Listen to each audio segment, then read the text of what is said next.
who are joining us this time. So hopefully the pressure of being in the studio and hearing all the screaming and shouting that goes on is not going to disrupt them in any way. So far they've been pretty chill though, guys. They seem to be settled in. They've been here for like a week or so far. Yeah, I've been here for a good few days, getting themselves all nice and set up and farming a hell of a lot of stuff, making sure they're all knowing what's going on, getting used to the ping, of course, of the NA servers that they're going to be spending infinite times on, I'm sure. It's been a big question, is the ping on the NA servers. But as we know, like Liquid's using half-ish EU, like a third of the team is EU, and of course Mini, etc. have been playing on US over on the Echo team. So the ping, probably not a massive deal. We do in fact have another player who is here in Sweden, and he's let the British side down, Alex, unfortunately. Don't leave Tobo alone. No, Tobo will be called out. Leave him alone, dude. Tobo just You can't there help it. again. No, he's ramping up. He's ramping up. He got a negative test today, so. Well, hopefully he'll just stop licking toilet seats, which is how I found out. He got I it. keep telling him, like, you can't do that. No, but these youngsters will never ever learn. Yeah, I caught him the other day. I was like, Tobo, COVID, man. And there he was. If it weren't for that, it'd be fine, right? Yeah. Yeah. Yeah, it's only because of I mean, that's the only way you can catch it. Typical British activity. I like a clean toilet seat, Jesse. Thank you very much. And I'm just recently spending time in the US. You could learn a thing or two from us. That's all I'm saying. But of course, this massive event, we're going to be with you through the whole thing. Cannot be. Has been brought to you by several of our major sponsors that we want to give a shout because that's what provides for this whole thing. We are sponsored, of course, by Elgato, who are going to be providing a 5% side wide off all their products with ZZ-Team Echo. And we have a number of other great things that you can see in the background, haven't we, Al? Oh yeah, we have tons. Of course, Starforge coming in and providing amazing PCs for not only production, but also the players, and I believe some of you guys as well, us as casters, making sure that we're all nice and suited and booted, getting through all of the, making sure that they can power through all the games, as well as Fractal, with their amazing cases, man. The Fractal North that we've got in the back there. Absolutely Beautiful case.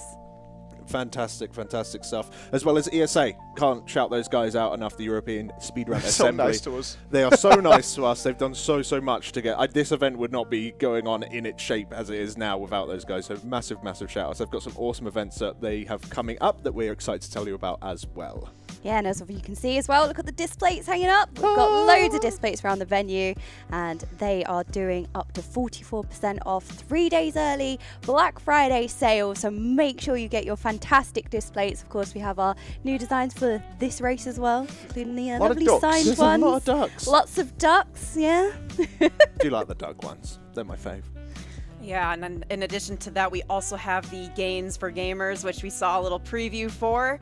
And again, I can't stress this enough. It's coming from Gingy, the gamer himself. So it's like, if you want an example, like this is like the tried and true person that you should listen to for your fitness health needs. He loves talking about it. Successful business acumen, but really great product if you want to get into shape, especially with the winter coming up. Well, for some people. Oh, yeah, I think that's more the sweet thing. We were trying to find a swimming pool yesterday for reasons that you'll find out over the course of the next few days. Not really a thing here. Oh, really? Yeah, a lot of ice skates. Weird. Yeah, strange. Strange Yeah. Yeah, a lot of ice skates going on. And one of the things that will be supporting you, Jesse, is you're actually at the UGG analysis desk. I am. And they've created a special little app for this race in particular with Echo that you guys are going to get to use. Absolutely. A special homepage specifically for Echo that'll be able to display talents and choices and gearing options that have been made by the Echo team right after making kills. And we'll be able to go in there and take a look and get some really good data, as well as doing their normal good work of pulling together a lot of data from everyone playing in order to really analyze a data-driven meta and say, okay, this is the spec people are playing, these are the talents that are being played at a high level and how well they're performing. We'll be able to deep dive into that. And one thing they're going to do is they're going to snapshot every player in the Echo team immediately as the boss dies. So if you're somebody who's like, oh, this is the general talent build that I roll for Brewmaster or whatever it might be, but the guys who are going for that hyper min-max play, you'll be able to see whether or not Mirez or whatever changed one or two talents specifically for that boss. So as soon as the boss dies, they're going to snapshot it and then show you. So you can dig in there if you're looking to get into your raid progress and go, oh, they didn't use the standard build here. In fact, they just went with some slightly different talents, which might be better for that. Even if you don't really understand why they made that choice, you can see if the guys have done that. Yeah, pretty cool. And then, of course, we have an amazing sponsor with the Warcraft Ramble as well. Yeah. We've all been playing that game a little bit. I think Dratnos has been playing it the most. He's the highest level, and he's also hiding in this room somewhere. So if you guys see him, let us know in chat. But yeah, Warcraft Ramble, amazing sponsor. Oh, where could he Yeah, be? he's here somewhere, for sure. Spot the Dratnos. Spot the Dranos. He's playing Rumble somewhere. Yeah, he's just playing Rumble. He's rumbling, it's fine. It's not even the highest level, by the way. He literally has 2 accounts. Like, this isn't like a meme. Oh. Like, He's he's Oh yeah, he's He non-stop. likes he's it. addicted. He He's loves addicted. that stuff, 65 or something. Yeah. I wanted to play my son. My 8-year-old is rocking Warcraft Rumble. Smashed S-Band at BlizzCon. I want to see Dratnos versus my 8-year-old because when he plays, Zoomer mode. Full locked in, hyper-focused on the Rumble, getting it done. But all those guys bringing us this wonderful event. We have a massive, massive week ahead of you. This is some of the stuff we've mentioned, but we have a lot of stuff to give away for you guys. All sorts of competitions to get into. We're going to make, even when they're in splits, it's our job to make sure this is going to be the most entertaining stream to keep up with what is going on. We are going to work our absolute most at it. And as you brought up earlier, some twists and turns here. We've had a lot of nerfs to Org Evoker. I mean, probably comes to you here, Carol, actually. You've been messing around with Org a hell of a lot. What do you think about how many they're going to use? What changes the recent nerfs have made? Lock them in. Ooh, I have to say how many. Okay, that's a difficult thing. Because so I have been playing Aug Evoker as an alt because we do split raids as well in my guild. And I have to play an alt. And I figured what's the easiest thing that I could play where my performance is not shown as much if I'm like not doing so well, right? So it's like Aug Evoker. How can I hide? Literally, the game won't track how bad I played. And don't, you know, a lot of people that are watching, don't tell me this is not what you were thinking when you were re-rolling Aug Evoker. Yeah, just don't lie to me. But yeah, Aug Evoker is obviously like a really cool addition to the game. It's like the first like supporty role that we have. And I do think it's going to have a big impact. And I'm not sure if the guilds are going to agree. Like, I'm not sure if all of the guilds are saying, okay, we want exactly 4 or exactly 2. So it's going to be interesting to see the difference between the guilds and see what they're thinking. And also who they're buffing, right? This was already a question about PI and who gets Wind Fury and all of these kind of buffs that we have. And now the question is also going to be how many Aug Evokers and who is getting the buffs, right? I think that's really cool, and that's going to be something that Jeeth is going to be showing us probably from the logs in support with UGG as well, of course. So I'm excited for that. Yeah, I mean, coming to you, Jesse, the raid setup is a lot of mandatory slots filled these days. We're going back not quite to a TBC level, but we're getting there with the amount of raid buffs coming. So how many flexible spots do you think Echo is going to rock this time? Not very many, right? Not very many. Normally, when you're cooking a raid comp for a boss, you're looking at what are the requirements that this boss have? Does he have an ad that needs to die very, very quickly? Okay, we need some very high single target burst DPS. This class does that. We bring one in for that. Now we've got a group of AoE ads that we need to kill down. So let's bring in these 2 that are going to mow down these AoE, and then fill the rest with sustain. Maybe there's 2 target cleave. So you kind of cook together a comp with all of these parts that you need in order to defeat the boss. Now it's more complicated than ever before, since, like you said, TBC, where you also need to consider all of the mandatory raid buffs that almost every class is bringing. And then, of course, the kind of secondary question is, how mandatory are there? Okay, so yeah, sure, Hunter got a new buff, right? Do we actually need it? Well, it synergizes really well with, for example, Devastation Evokers. If we're not bringing those, maybe we don't need the Hunter as much. Or other buffs that have been brought a lot in the past, like that Wind Fury. Maybe that's not as important anymore if melee aren't as important for our particular raid strategy. So it's a more complicated analysis now that you're cooking not only the classes that do the best damage in the situation that you're facing with this boss, but also the buffs that you want to bring in order to amplify that. For sure. And it's something you talked about, Al, is not only the raid setups going to go for, but when is this raid going to ramp up? Because we always expect the big guilds to crush, Alondris, right? Then something comes and hits him in his face. Your Lady Ashvane is like, okay, slow down, pop your brakes.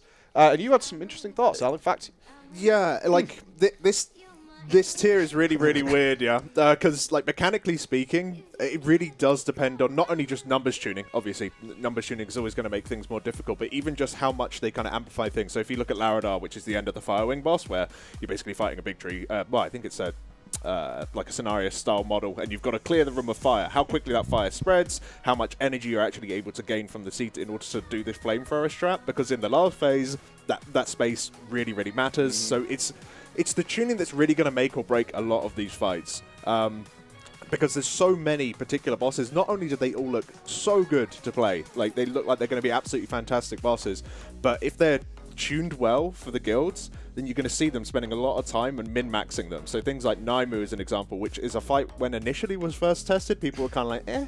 Yeah. Everyone seemed to go a bit crazy about it, and I don't even know why still. It still looks a bit mad to me, but a lot of people seem to like it, so I'm interested to see how that goes. But then you got Laradar, which is, as I say, the flamethrower, trying to clear everything like it's Bracken Spawn back in Hymal, leading into Smolderon, which is this crazy, like, it's sort of in a sludge fist position. Yeah, you've got some doubts on Smoldy Boy.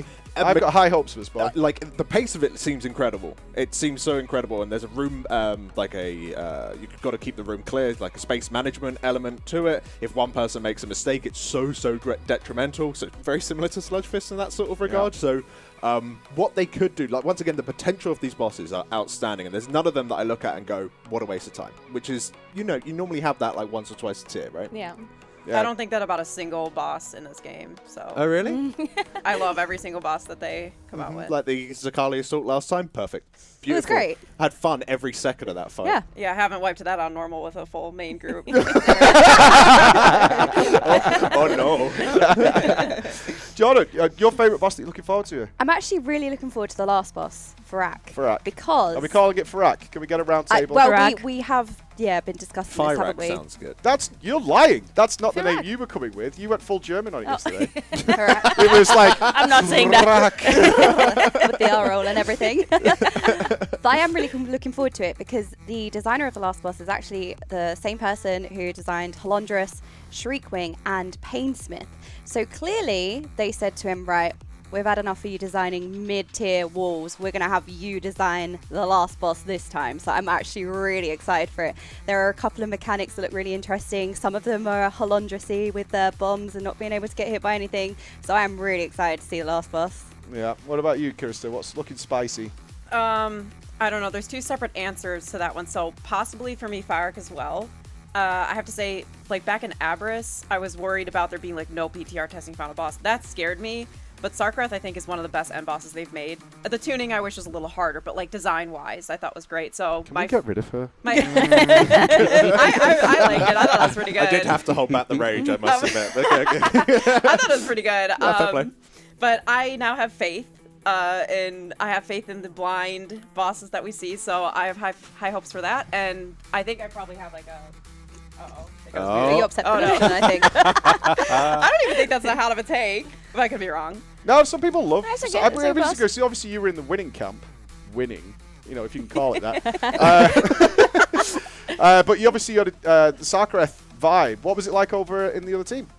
I mean, I do think that it's always a different experience for the race to world first versus like an experience as a normal mythic raider. Because first of all, you always reach the boss much later, and it's in a nerfed version anyway.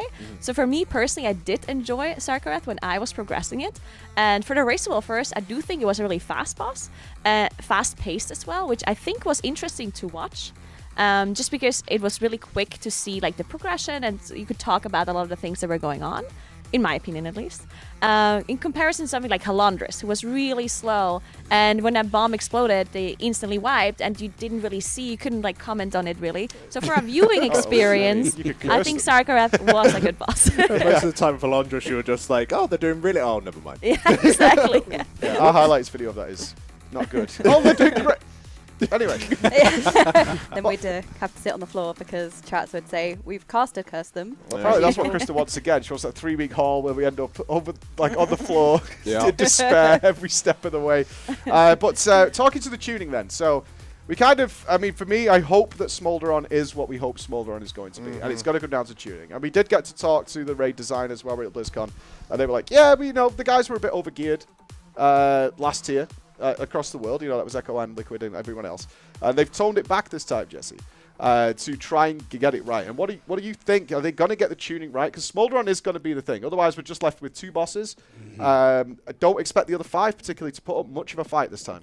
Although you never know, because typically walls are unexpected, right? It is the nature of one of the surprise mid-raid walls that you didn't see it coming, or it wouldn't have been a surprise. We didn't see Halondrus coming, right? You didn't see, Gorefiend coming, for example.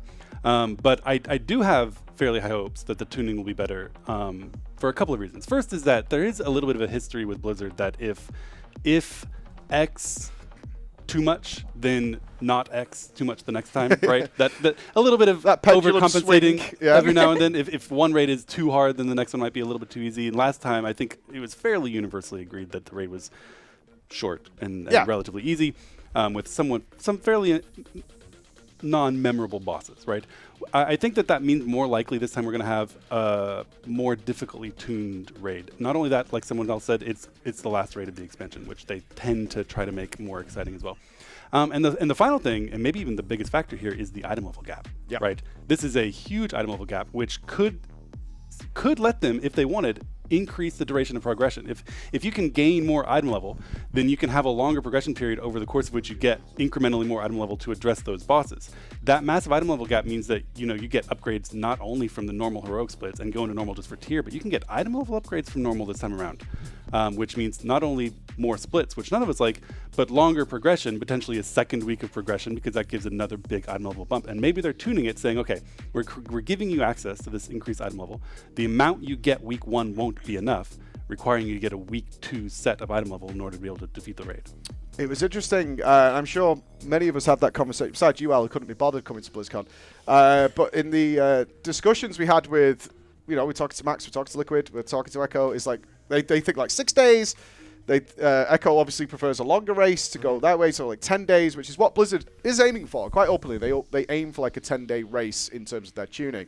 But there will be a spanner in the works, because not only is this the last raid of Dragonflight, but we also typically and historically, the last boss of the last raid of the expansion, look at the Jailer, look at Archimon, look at all those big boys, has a mythic-only phase that we don't know anything about. What do you think, Kara? Is it coming? I would love that. I love mythic only phases if they're good. I don't want them to just We don't want N'Zoth again. Yeah, we don't want to just like, oh, it's a mythic only phase, but we don't know what to do, so just have this, just one room with a mop in it or whatever. It's a laser. Yeah. that was Scary. a shocking phase. Yeah. But one thing that they, I think there's certainly space for it. Like looking at, obviously we haven't seen the last boss at all, but looking at the dungeon general, it looks quick. You know what I mean? It has like a certain lack of like overwhelming number of mechanics. So normally you'd expect that to come out at sort of a rapid pace. Just a vibe. I don't know. I can't really put it into words why I think it's going to be fast. But looking at it like on a normal mode or heroic mode kill, I can imagine it being like 8 or 9 minutes at most, and maybe that will translate over to Mythic. Yep. And having it at that length, say it is going to be a 9-minute encounter on Mythic. Some of the best bosses ever released in the game have been that sort of length, like something like Blackhand as an example. Yeah, Blackhand was 10, I think, something like that.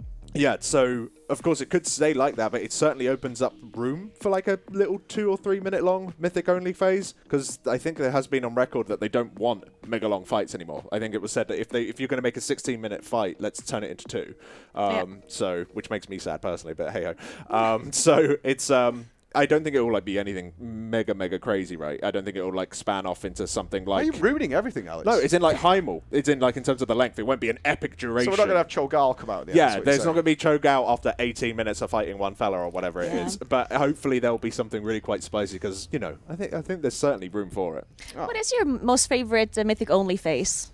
Probably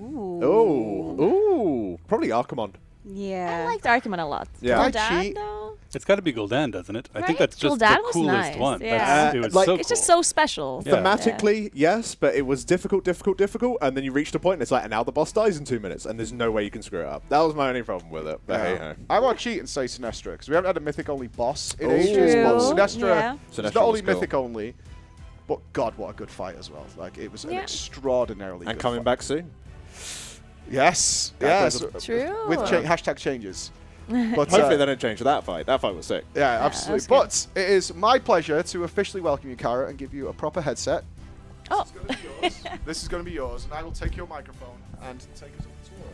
Yep, so Mike's going to be taking us on a little tour around the venue here so you guys can see what's going on as we do an Elgato room tour. Are we live? Are we good? We are Oh, live. yeah. You can hear me now. Oh, yes. Yes. Okay, so they really have not given me any instruction with this, so we're going wild. So join me. And as you saw in the intro, it kind of looked like a warehouse, but in fact, it is an absolute masterpiece. We see Roger Brown running away as soon as the camera comes on, but we're going to find him shortly. So Elgato have provided literally everything for us. They're so good. Remember, it's ZZ-Team Echo for their website to buy everything. But let me take you to my room first before we go and get into the fancy stuff.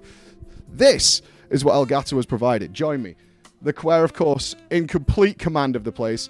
But we've got the Elgato Wave, the XLR, and the Facecam Pro, and the key lights, everything here, and of course the Secret Lab stuff, which is what we'll get to shortly. So this is the little room they've made for me, because of course all the casters here are streamers, and so they have to do their work while they're here, and it's Elgato that not only provides for the players, but for everybody else. Over here we've got a wonderful seating area, which is where we're going to be doing sit-down interviews with all the players every day. We know the Echo players often don't want to sit with us and talk, but they're doing it this time. We promise you we will have an interview nearly all the time. Let me show you where the rest of the casting team are, where we're going to be chilling. And that is going to be in here. So a quick look around this corner. You can see we've got our wonderful Daisy here, who's coordinating all the social media stuff. But as you can see, across the entire room, everybody is Elgatoed through the roof. Massive thanks. And all the high quality stuff that you'll see from the players and from the casters, all provided by them, along with the Starforge PCs, which has all been provided. But that's not the important thing, guys. Come with me as we step foot into the production.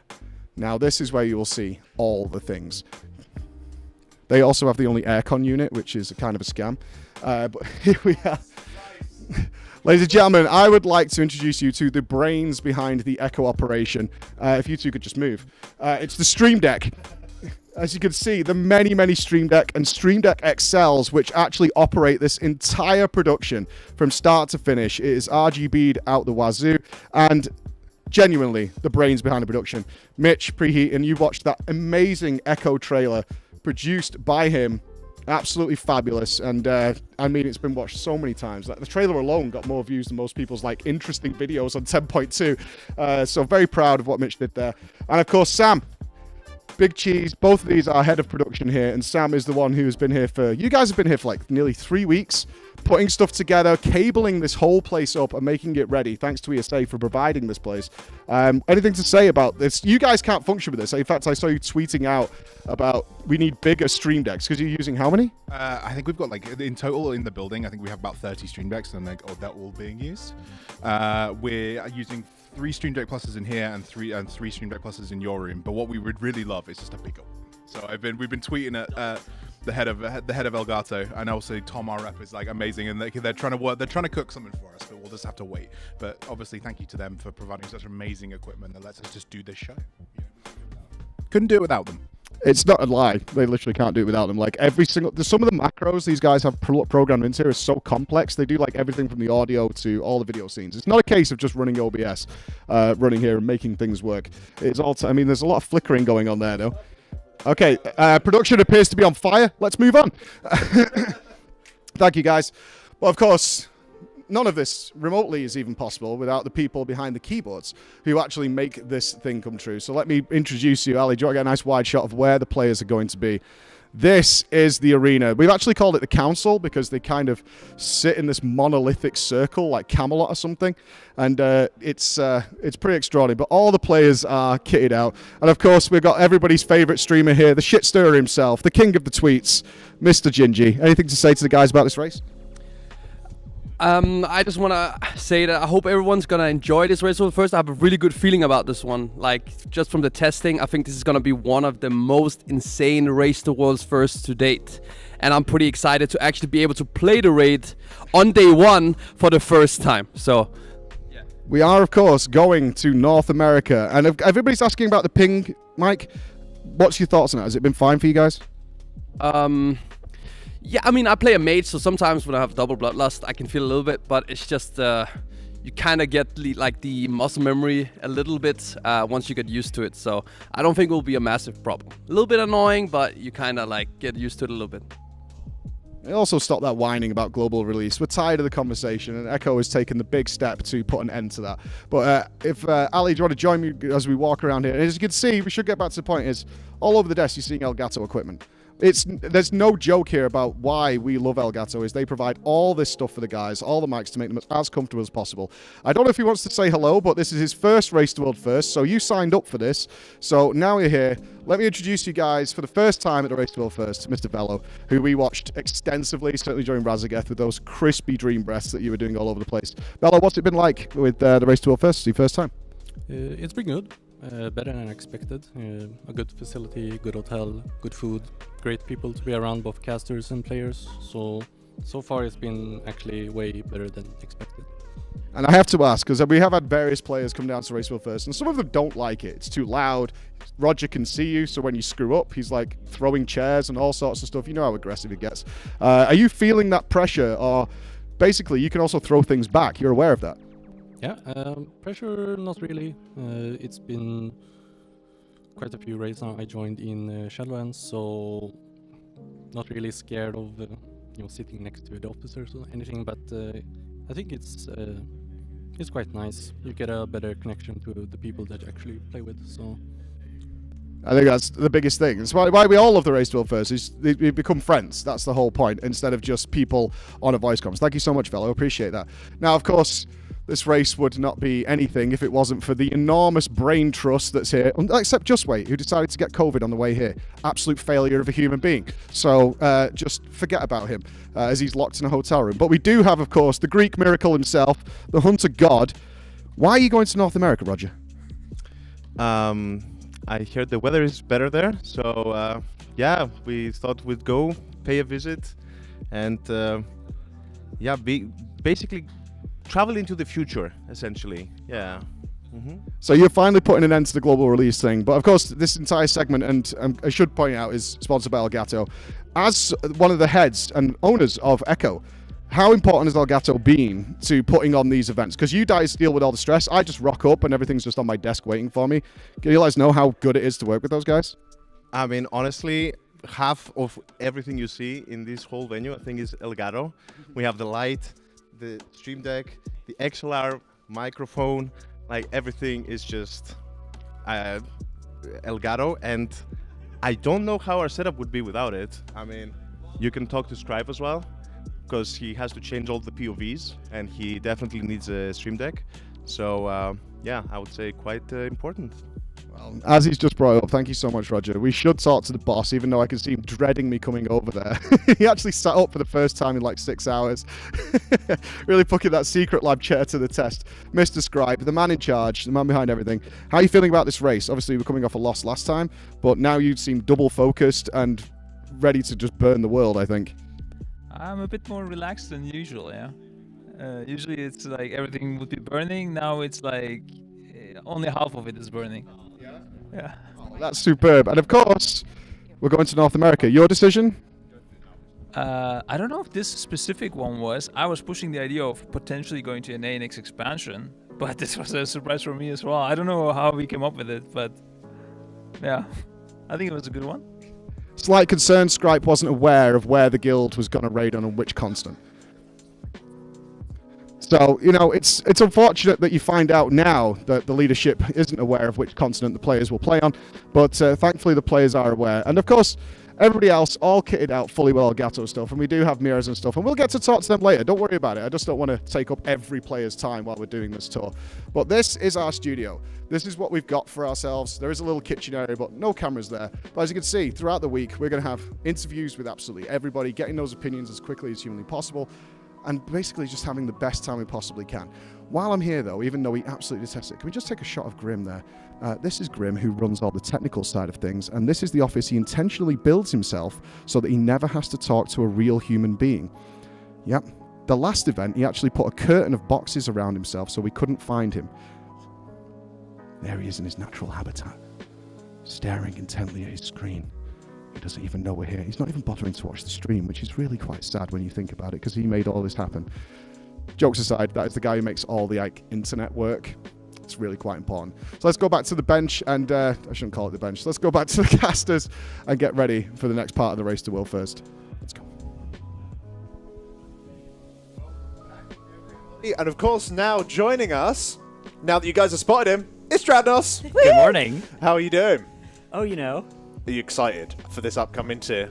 Yeah, nothing quite like being back in the United States of America for another tier of exciting raiding. Yeah, 100%. Well, this raid, we've just been speaking about it, giving our thoughts about it, so we don't want to take the pull by repeating that. What are your vibes going into this raid? Is it going to be a stinker or is it going to be a good one? I got good vibes from the testing. The bosses seemed really fun. They seemed very high ceiling, like very high potential for them to be all-time great, several of them, but that's been said before, and some of the fights that's been said about have ended up being pretty suspicious, so, you know, we'll have to see when it actually comes out. Yeah, there's certainly... Oh, Hi, mate. Hey, Mike. Oh, hi. Oh. Oh, you can have a little sit. You want it here? Truly, this floor inspector. But no, you are entirely right. Like, some of the bosses coming up for this upcoming tier, they have such great potential, right? They have such cool ideas behind them, but it all does come down to the numbers. And welcome back, Mike. We've had to change the camera to fit you in. Bothered to show up, did you? It's nice. Morning. Which plant were you hiding behind? That one over is out of frame. It's out of frame. Yeah. It makes it hard to play hide and seek if it's not in the camera shot. It actually makes it very easy to play hide and seek. I'm winning. Yeah. Oh, that's me. I didn't see what you said. I'm curious which boss you're looking forward to the most. I think Tindral, T-Swift, the second to last boss. That one's going to be, I think... More than Furak, or is Furak just something that you look forward to Furak is, anyway? I mean, it's the end boss, right? Yeah, it's so such a it big doesn't count, unknown. yeah. So yeah, it's obviously that one has very high potential as well. But of the tested bosses, Tindral, I think, is the one I'm most hyped for. The fact that they've made a gimmick boss where the gimmick is actually used well, like, Yeah. imagine that. That's insane. It's so good. I went into the PTR testing of that fight thinking, like, this is going to suck, right? Yeah. And then at the end of it, I was like, okay, all right, we're here, right? We're back, right? This fight's gonna be great. So Yeah, it doesn't rely on everyone being good at it. Funny when they announced it, because obviously after what was the fish called? Blackwater The Behemoth, yeah. and it did not go well. Even though it was not the worst boss. it was early enough in the raid that it was fine. It But was yeah. fine. Radiance was so much worse Yeah. than that thing. But when they announced it, it's like, okay, we have a boss with flying. And it's Just a give it a Moonkin chance. as well. Oh. Yeah, which is a Oh. disaster, right? Because the last thing you want to do is see tells. Well, but you can beat up the Moonkin, so it's actually pretty True. good there. Yeah. I didn't think of it that way. Boss, it goes Finally. between Moonkin and Healer form. Our two favorite things to beat up on this desk. So.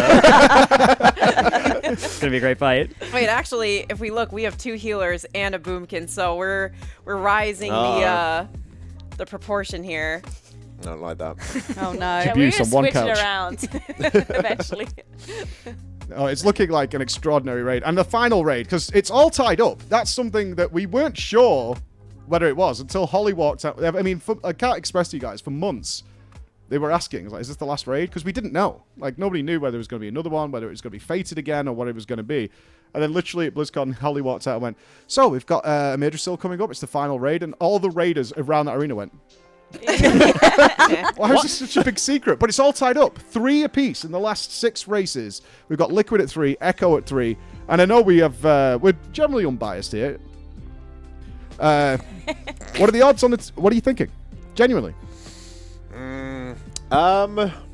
Well, the thing is, once again, if it's being quick, and I think this tier is going to be quick. I've just been saying this. I've been a bit of a doomsayer around these parts, as per usual. I think this raid is going to be quick, not because the bosses are bad. I think this is going to be an amazing raid for so many other guilds to progress. I'm not sure if this is going to be a good race tier in terms of, like, the chunkiness of the bosses, like sinking several days into a single boss, like Halondra's style, or, you know, going into Anduin as an example, that those bosses that take a long, long time. I think because the players are so good, like, unless these bosses are tuned so well, I just think they're going to chew through them really quickly, and I think that benefits Liquid more. I think they're just faster nowadays. It didn't always necessarily used to be that way, but they've shown that if it's quick, they're going to grab it. So Echo would certainly have to mix something up in order to catch up if the raid goes how I think it's going to go. There's also going to be a bit of a slight difference, because one thing that's pretty notable, well, I think this tier is, last year, I think there were a total of only 3 private aura mechanics, which were, I think, all tied to Echo of Neltharion. Now they're up to like 20, and it's actually spread over a couple bosses as well. So obviously all the top guilds put a lot of prep into like their add-ons and setting up things to, you know, do the mechanics for them. But you know, this time it's like they might have to, you know, actually navigate a different way, but we may see some more, you know, space HUDs. So I'm not really sure if they tend to approach things the same way, but like we always see that their add-on setups are different. So if they're forced to tackle mechanics without having some of these things, something else to look out for, I guess. Yeah, and we touched on it before, but there's a significant item level gain in this tier. It's almost like the start of an expansion, and I don't think there's been this jump since Legion, so it's been quite a while since this significant jump. There's also change to tier this year, tier as well, tier pieces. Now, I think from 3 to 1 drop per boss. So even though you have the meta achievement to gain a tier piece, and also you have the catalyst open week 1 now, which is good.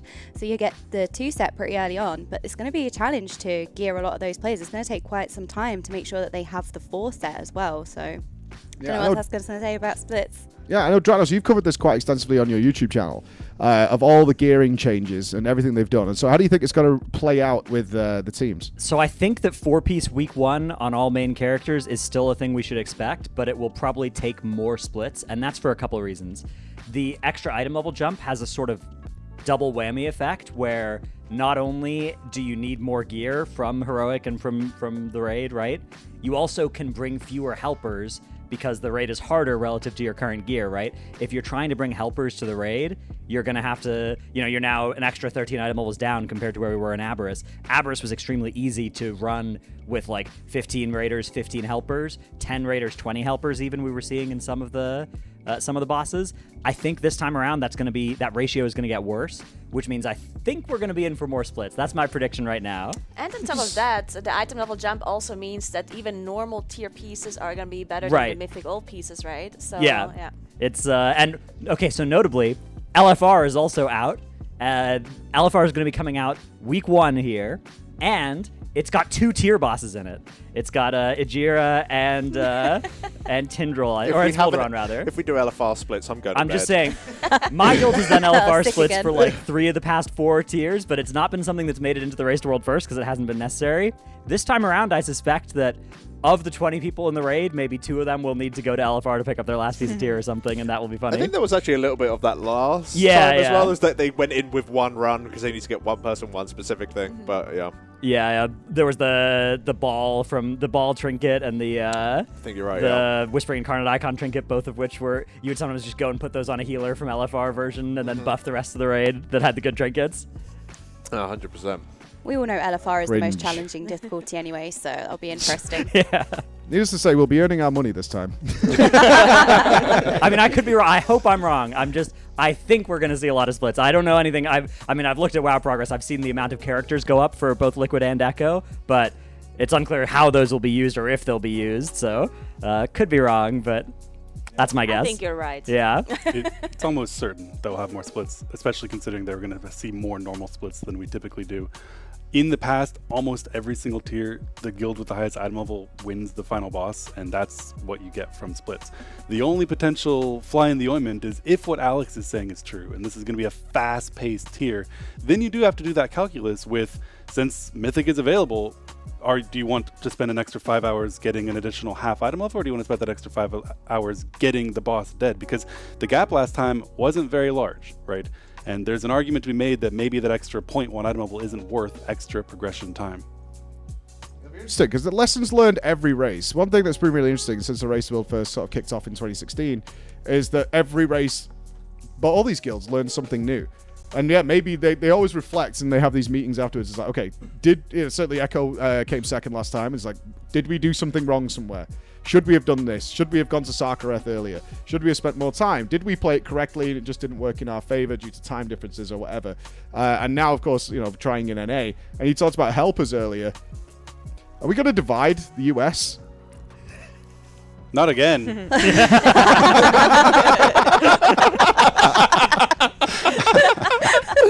Oh no, I went down the wrong road there. Thanks, Jesse. That was not my intention.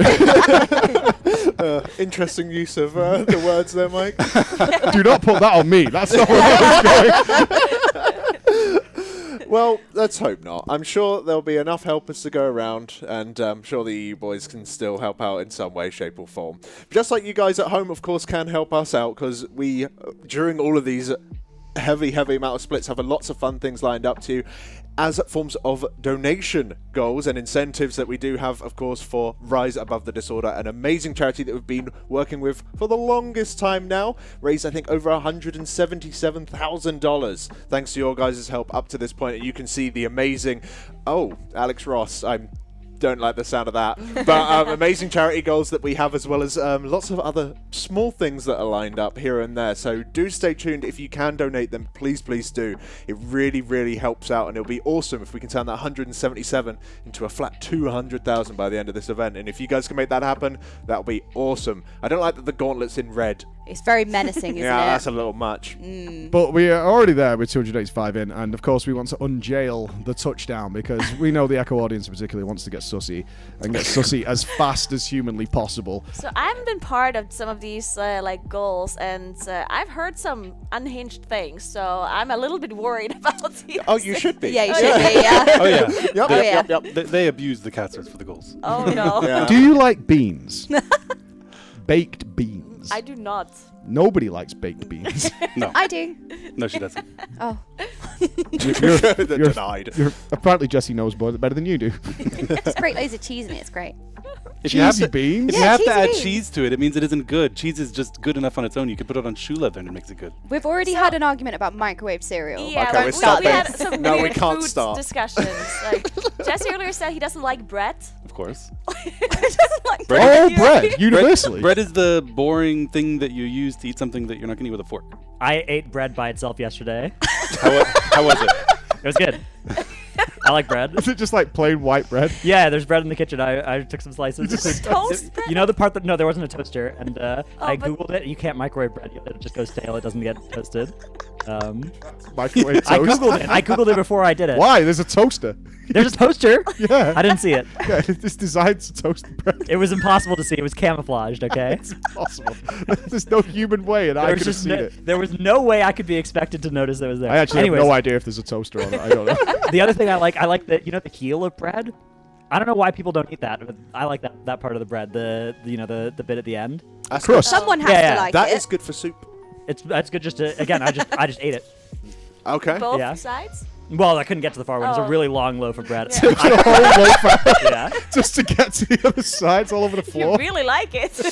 I'm not gonna like reach in though and like. What Yeah, time it's did you like, do yeah. this? Because you're Americans who've I- been here until the middle of the night and have been caught on camera getting up to all kinds of Oh, shenanigans in the yeah. middle of the No, night. I can. Oh. No, I'm just kidding.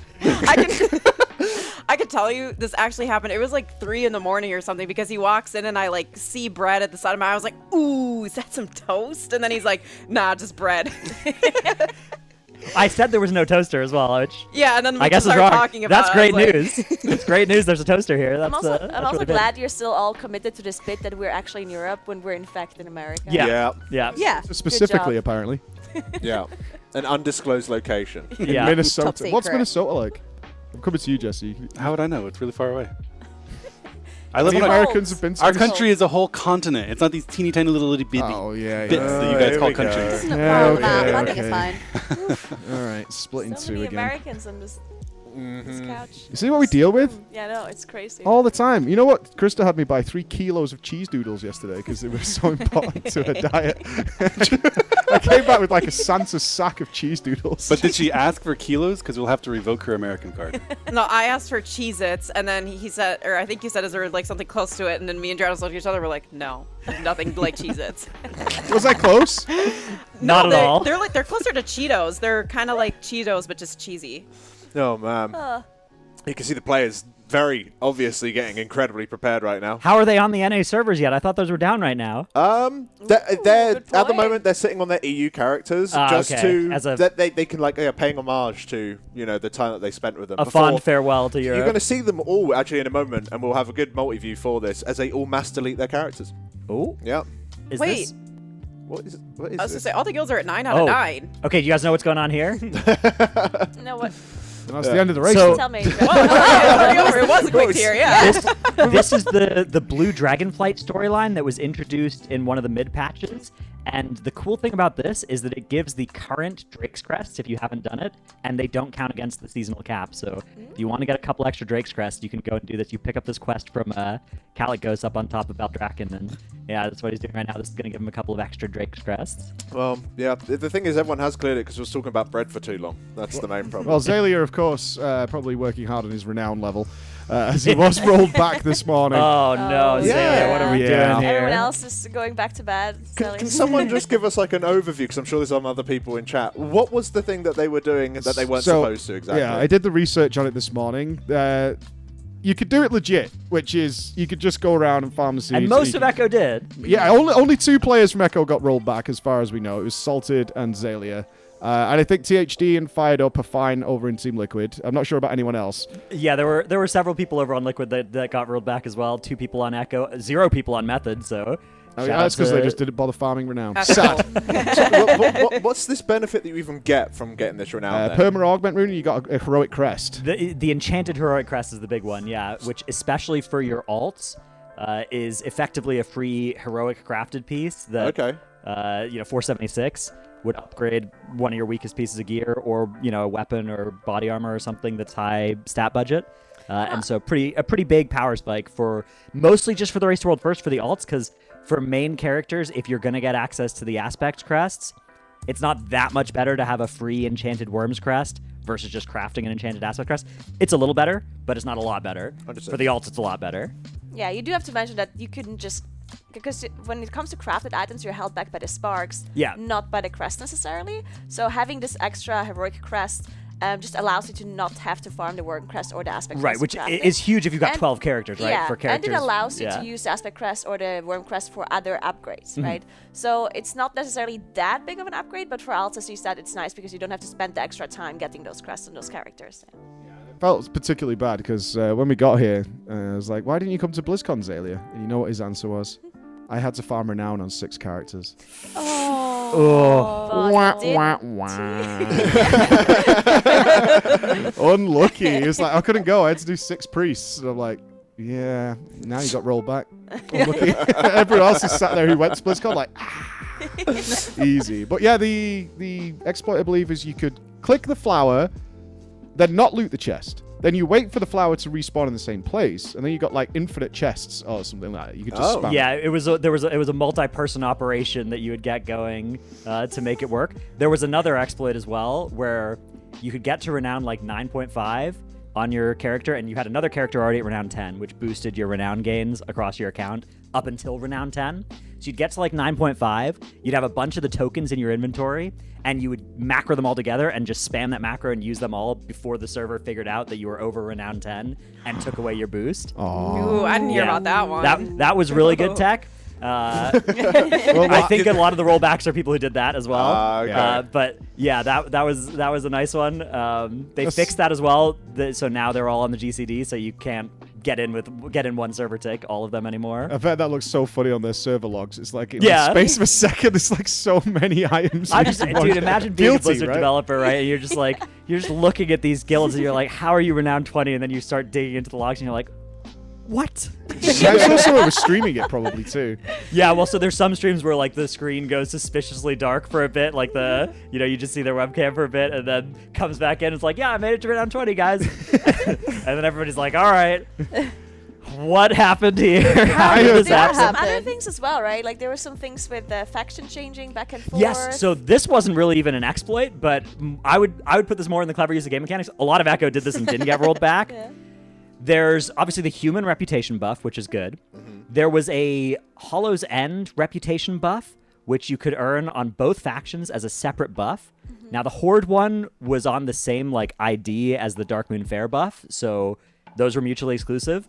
But for some reason, the Alliance one was on a different one than either of them. So you could stack both the Horde and the Alliance Hollow's End buffs, and they lasted for 2 hours, and then you log out, right? You get the Horde one, you swap to Alliance, you get the Alliance one, you log out until the patch comes out, you log in, you're a human, you have these 2 buffs, and you're sitting on like a 30% rep buff. And yeah, that was extremely useful for the first character getting to renown 10, and then for the other characters getting to 20 afterwards. This is so much more elaborate than what I did with XP potions. Right. Like, it's really It's crazy. All I did was split a potion stack, and I very rightfully got banned for it, Mike. Okay? I mean, I'm not swapping servers and stuff, Al, and getting all these giga buffs, but no, Race to World First Raiders can get to play.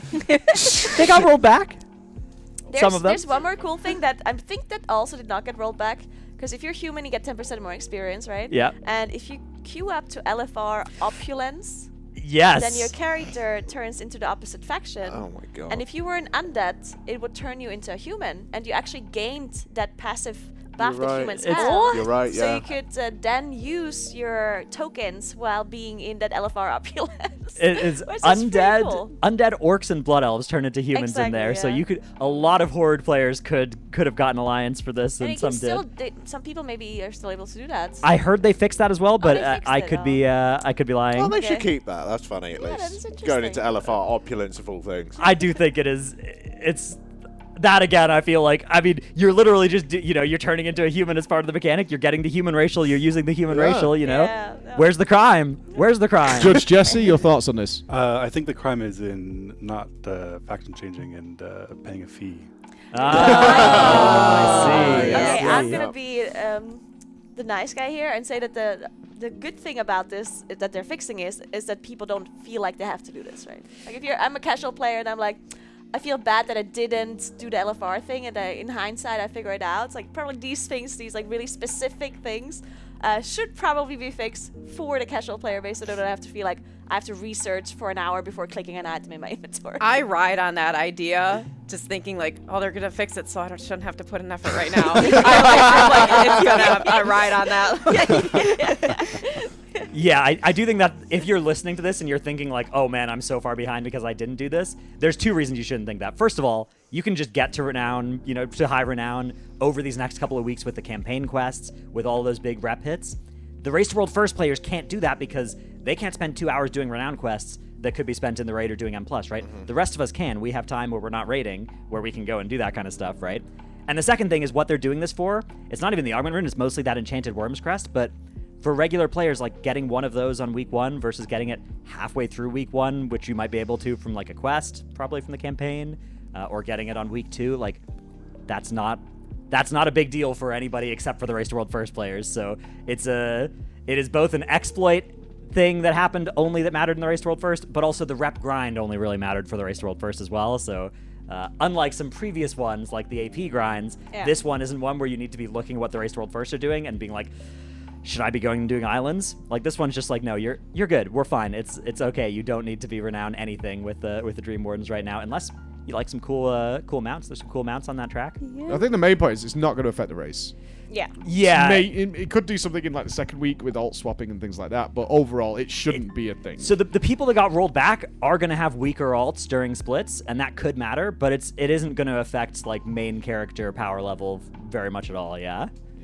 They have endless runes anyway. The permanent augment. The rune rune doesn't is the mean least anything. important thing. Yeah, for yeah, Race to World yeah. First. Yeah. It's really not They a were big deal. already using just regular augment runes every single pull of every race in the past, so it's literally just an economics That's thing. because I saw some people getting kind of like annoyed at people like exploiting going really fast through the renown, and I thought it was only the augment rune. I was like, you serious? So Just did pay the I. money. It's 100 grand anyway, isn't it? 100k to go. 125k. Something like that. You could probably buy augment runes for the next like 3 months with that amount of money anyway. So like, Have you yes. ever not bought it though? Because that financially is sound not to buy it. Oh, generally, but I think we buy normally, it every time. You buy it and then you use it in like Mythic Plus, you use it in Wild Quest. It's just a button that you press all the time. Then I it do feels think good. Someone actually, I think it was Toe Grinder, like my guild leader, that did the calculation in one of the patches, and he said it wasn't actually worth it unless you rune every single pull, and then he didn't buy it because of that. Like he did the math before, and it's like, I'm not buying this. It's not worth it. Poor. I do think one way in which it might be slightly more impactful, it's not going to be impactful, right? But it is worth saying that while you can say, okay, it's only impacting alts, in a Race to World First context, often you don't know what the alts are. These guys have prepped all of these characters, any one of which could be the main, because you go into the tier not knowing if there are going to be last minute adjustments to your power of each spec, if there are going to be buffs, if there are going to be nerfs, or if you're just going to be wrong about what you've anticipated the correct comp is going to be. So you have a lot of flexibility with different characters. It's possible that some people's flexibility to say, okay, I'm not going to be a warlock, I'm going to be a hunter, or I'm not going to be a priest, I'm going to be a mistweaver, can be impacted by this, or their ability to flex to a better version of their main. If you're one-tricking priest or something, and you prepped 6 of them, and now 5 of them are substantially a little bit weaker, maybe you're not as flexible if one of them gets a little bit lucky. So it can have an impact in that sense. Yeah, and I think Mira told me earlier they have between the 24, 25 raiders, they have 118 characters ready for this race. That's how many they've prepared. And I will try and get the spreadsheet out publicly. I did see the one for the last raid, and it's just obscene. Like the split spreadsheet is like the biggest database ever.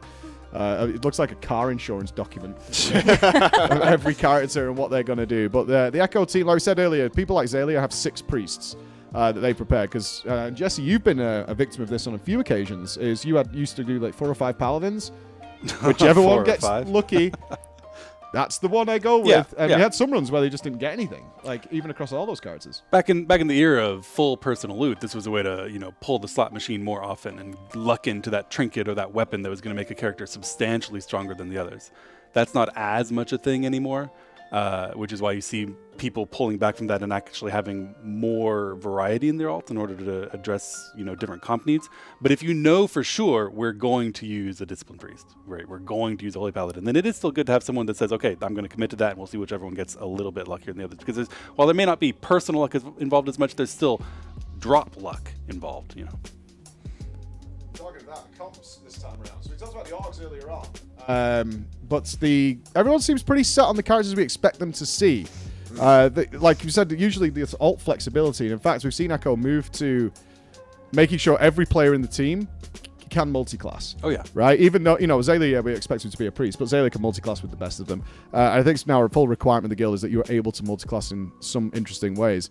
But the comps we're going to see, like tank comp, thoughts we're going to see that Blood DK prop paladin rocking up and covering that role. Will we see Andy Brew, who wants to play that warrior? But maybe not this time around. What do you think?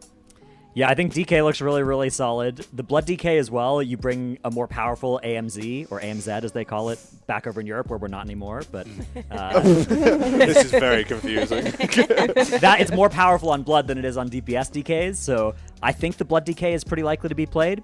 The second tank I think you're going to want to choose based off of a raid buff, so you could play the Paladin. You do need 2 Paladins for raid buffs. I think that's pretty good. You could also get your Monk buff from a tank and then not have to play a Mistweaver or a Windwalker, which there's reasons you might not want to play either of those. Or you could put the Warrior there. The DPS Warriors, they look good, but maybe not super exciting. So, play Prot Warrior and get your Warrior buff there. All of that sounds compelling. Vengeance DH also looks sick. But you probably already have Havoc DH because they also look sick, so you're probably not getting a raid buff out of it, but if you just want raw power on a tank, that's there. And then there's also Guardian Druids. They exist. Yeah. They will never be forgiven for their sins of the Nighthold at no point. Well, in the middle of last season for M+ as well, they were really good. Then they got several rounds of nerfs to kind of hurt them because of their sins in M+, and then they got the nerf to the thing that made them OP in M+. But a lot of the nerfs to the other parts of the kit haven't been reverted, and their set bonus is going from a great set bonus to a mid set bonus. And yeah, I suspect we're not going to see any bears once again for Race to World first. When was the last time? I think it was Nighthawk, or maybe Argus. Tomb of Sargeras, you had them. So who's buffing Mark with the Wild then? I think it's a Moonkin, but you know who it is. What is this? You just wanted to hear me say it, huh? So who's carrying the raid this time? What a shock! It's the chickens that strike again. Never can't get rid of him. I don't know. It could be. What about Ferals though? It could be a Feral. Yeah. What about Ferals? So I heard they're good. I think Feral looks good. Although I think there's several fights you might want Moonkin on. Like if you look at a fight like Laradar, there's just like 30 trees coming in from the edge of the room. They're all really far away from each other. You know what button's really good against that kind of damage? Starfall, right? Like that's it's uniquely well equipped to handle that sort of ad spawn pattern. And I think there will be a few fights you want Moonkin. So I think you'll probably just play Moonkin for the whole raid, but. Feral? I don't know. I've heard it so much. Every tier, it's just like, this is Feral's tier. Don't worry, guys. Feral's Feral's doing some big numbers. Them and Mistweavers, like they both do that. Well, Mistweavers at least actually see. This tier's the Mistweaver tier. Yeah, but I'm just saying, like, there's been so many tiers where they say it no matter what. There's like one Feral Druid in Club Camel who's still playing, and that's about it. That's all I've seen. It's just all over the place. I think the issue with Feral and with some other specs as well is that they like literally don't have any like niche that they can fill. Right. Well, with Moonkin, it's a spread out AoE. Yeah. So it's always like you need a Moonkin ready in case that is a thing you need. But Feral does just not have anything like that. Anything else you want to crap on them for from your Moonkin throne? You see, the problem with Feral is they don't bring anything. Moonkins do everything. No, they can innervate without having to get out of cat form. That's true. That's that was what they needed. Yeah. Now Feral are going to be all over the place. Well, we could also just stick to anything. Word on the mages over there, because Arcane is what we've seen. You, of course, Frost till you die. Yeah, I mean, Frost is looking pretty good this Yeah. tier. Very, very strong, both Mythic Plus and Raiding. There's a lot of fights that I think are going to suit Arcane's kind of damage profile, especially the timings of their cooldowns and that on-demand burst. So I think you're probably going to see a lot of Arcane mages. A lot of fights have a bit of cleave as well. Council, you're always going to tank the bear next to one of the other two bosses, so you're going to see some cleave in the raid. I think you're going to see maybe another tier of perhaps all 3 mage specs. That'd be cool. Yeah, I think tank might be another tier of all 3, or could just be Arcane again, because it does look pretty strong this tier. As you can see there, Gingy. Yeah, we're not memeing. For the US They're waiting for the service to come up. Yeah. We are not memeing, guys. Echo is going off to Team US, and they kind of give away the realm they're going to be on. So prepare your helpers. Yeah, could be Illidan, could be Balnazar. Oof. Could Shout be, out to Area 52. Could be any of the others. Isn't that an RP realm? Realm transferring. What are you right up to before over it there? comes No, it's Is the second. I think it's the second biggest NA server. Is this like a BlizzCon Q&A? Of where Guild Shouts to Ragnaros. Undetected is.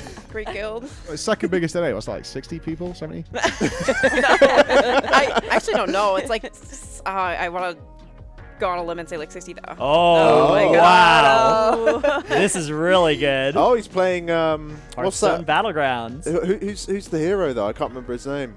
This is Zerwo's Pov, just so you know. Oh, I can't remember his name Look now. at that micro. Oh, wow. He's doing good. I haven't played this in ages, man. I love this. He is buffing up that dragon. I haven't played this. I love it. I haven't played this in ages, but I do love the game. This is one of the top 2 Warcraft games playable on your phone, yeah. It's right up there.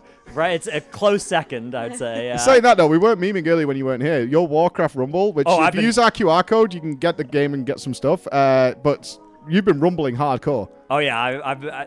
The biggest problem, if I were in Europe, would be that I don't have phone connection on the walk over here, so I can't rumble on my way to and from the place like I can in NA. But it's been good. It's been incredible. He just makes it up because he has like whatever that program is that you can put the phone app. I do. I put it on my computer. He yeah. put it on the computer, and I see him on his phone, just like dual boxing. You broadcast it to yourself? Are you multi-boxing Rumble? I'm not multi-boxing Rumble. I'm just switching between them. I ran out of power. I ran out of power on my phone. Well, not ran out, but I was like 30% on my phone. I was like, okay, I should not use the last 30% of my phone battery on Rumble, given I have a perfectly good computer here. Am I just saying we're going to see you at one point with like 5 iPads just surrounding you? Have you and seen? you're just, like, You've in seen the people full with like the Rumble mode? bikes with like 20 phones on them, so you can play games on them. Yeah, that'll be me with Rumble. Yeah. Sounds good. You're at level 65 or something? I got the 66th Dragon Crest recently. Yeah, the Onyxia Crest is pretty good, and collection level 20 something. So We'll have to throw down in the tournament towards the end. Here's the secret with Rumble, by the way, for any hardcore WoW players that are looking at it that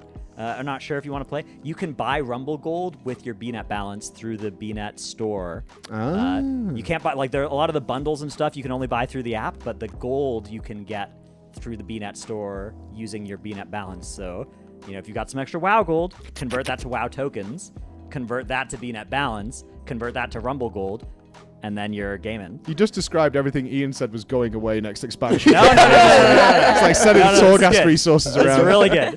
It's a secret hack to get some gold into Rumble, which I recommend. It's really fun. Talking about them like they're a sponsor or something. It was actually really funny when we was at BlizzCon. There were so many people just in lines waiting to go on certain things. So there were so many people playing Rumble in the queue. You just see it, like the queue spreading in front of you, and just How everyone do on they their get a post connection for playing that? Like at BlizzCon, like in the there was Well, Wi-Fi in the there were arena. like phones set up to play it. Oh, that I were thought you meant like plugged in line, like on their phone. I was No, like the entire Rumble area was swarmed with Yeah. people, and all just adults getting wrecked by my kid over and over. Yeah. It was- I've never seen so many disappointed adults in my life sitting down with this little ginger rat, and he just destroyed them. And they get up and they go, "Okay, bye." I'm gonna get him to play you. Oh no, it's that's gonna be very embarrassing for me. He's got skills. Yeah, it's Yeah, he's going to throw down. That's very bad. But you probably also noticed, yes, we do have 44%, up to 44% off on the disc plates that we've made very special for this. Can you show that one, Drat? Because this one is awesome. I know a lot of people asked about this because we get them for being here. Not that one, Drat. Right next The to you. signed one that's right next to your leg. The one that you're pointing at. That's the one. But you can get, we've managed to could you get know? all the players' signatures and the production team onto the display. You can get this in the normal normal size and the large. The larger ones are obviously what's behind Alex there. Yeah. But these are up there as well. Along with all the ducks, because there's going to be a lot of ducks in the Dream Council when we get there. All ducks going on. But if you did want the signed one, that is now available on there. The signatures are printed on. Obviously, we're going to make a lot of them. But on top of the normal displays, you're going to be able to grab those as well. So up to 44% off. We got that Black Friday deal way early for Echo. And on top of that, we've also got a ton of giveaways to be doing throughout this entire race as well, which I believe we have a graphic for right now. There we go. Look at all those goodies. They look absolutely fantastic. So make sure you are staying tuned throughout the race for more details about that. You can use giveaway, exclamation mark giveaway in chat to learn more and potentially enter. We will see. But you can see all of those absolutely fantastic things there. So once again, thanks to our sponsors for providing that for us. I have a very quick question. Were those displays as camouflaged as the toaster was in the kitchen? Okay. Look. Preach pointed this way. I looked over the there. display, yeah. These displays are not in my line of sight down here, okay? There's this pillow that's in the way, and there are some displays that are right next to the couch here, but, you know, I looked over there, I was like, oh, there's displays up against the wall. Oh, maybe if you were here on time, you would have had time to, look at everything that's around. Yeah. Don't you know who he is? Okay. Do you guys want to know the story of why I If this is wasn't about here on 3 time? in 1, Drat, I don't need to hear it. No, it's not. And the hotel No here one only asked. has 2-in-1 as well, which is Disappointing. they've got a nice little logo on it. It's like double up shampoo and body wash or whatever. Yeah. It's like Smart. all right, I always nice, picture you you know? just stood still, waiting for it to happen. Yeah. Mine is empty and I keep forgetting to ask. Oh, that is extremely hand soap. unlucky. Anyways, so the reason that I'm That's a here late 3-in-1. today, the reason that I was here late today, I had to get a nice big night's sleep because tomorrow morning at 5 a.m. I'm casting all by myself because there was another person who was on the caster schedule for the past week on that time slot that informed production yesterday that she was raiding during that time.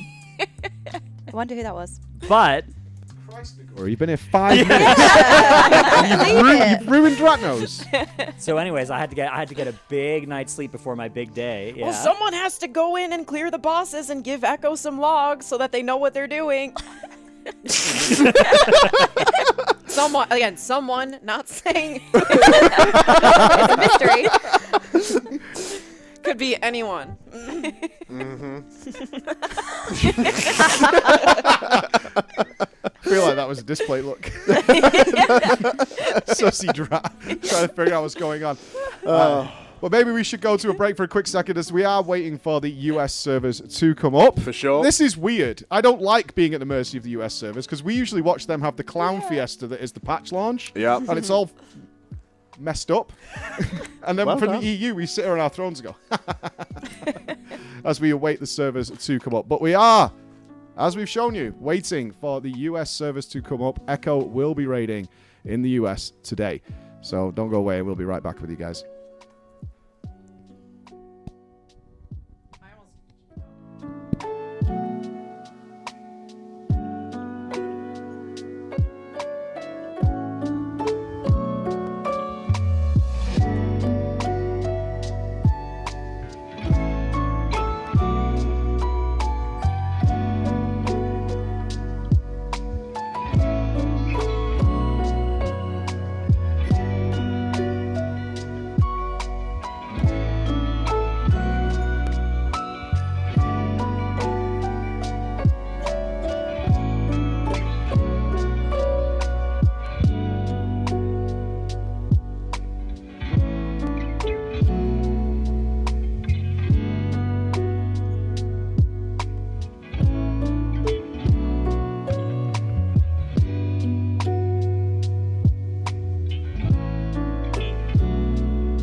I just wanna make you mine. Mine, mine, mine. Mine. Mine, mine, mine. I just wanna make you mine. Mine, mine, mine. Mine. Mine, mine, mine. I just wanna make you mine. Mine, mine, mine. Mine. Mine, mine, mine. I just wanna make you mine. I just wanna make you. I just wanna make you. I just wanna make you. Mine, mine, mine. Mine. Mine, mine, mine. I just wanna make you mine. Mine, mine, mine. I just wanna make you. I just wanna make you. Mine, yeah. Mine, yeah. Mine, yeah. I just wanna make you mine, yeah. Mine, yeah. I just wanna make you. I just wanna make you.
Here for the gossip. Blah, blah.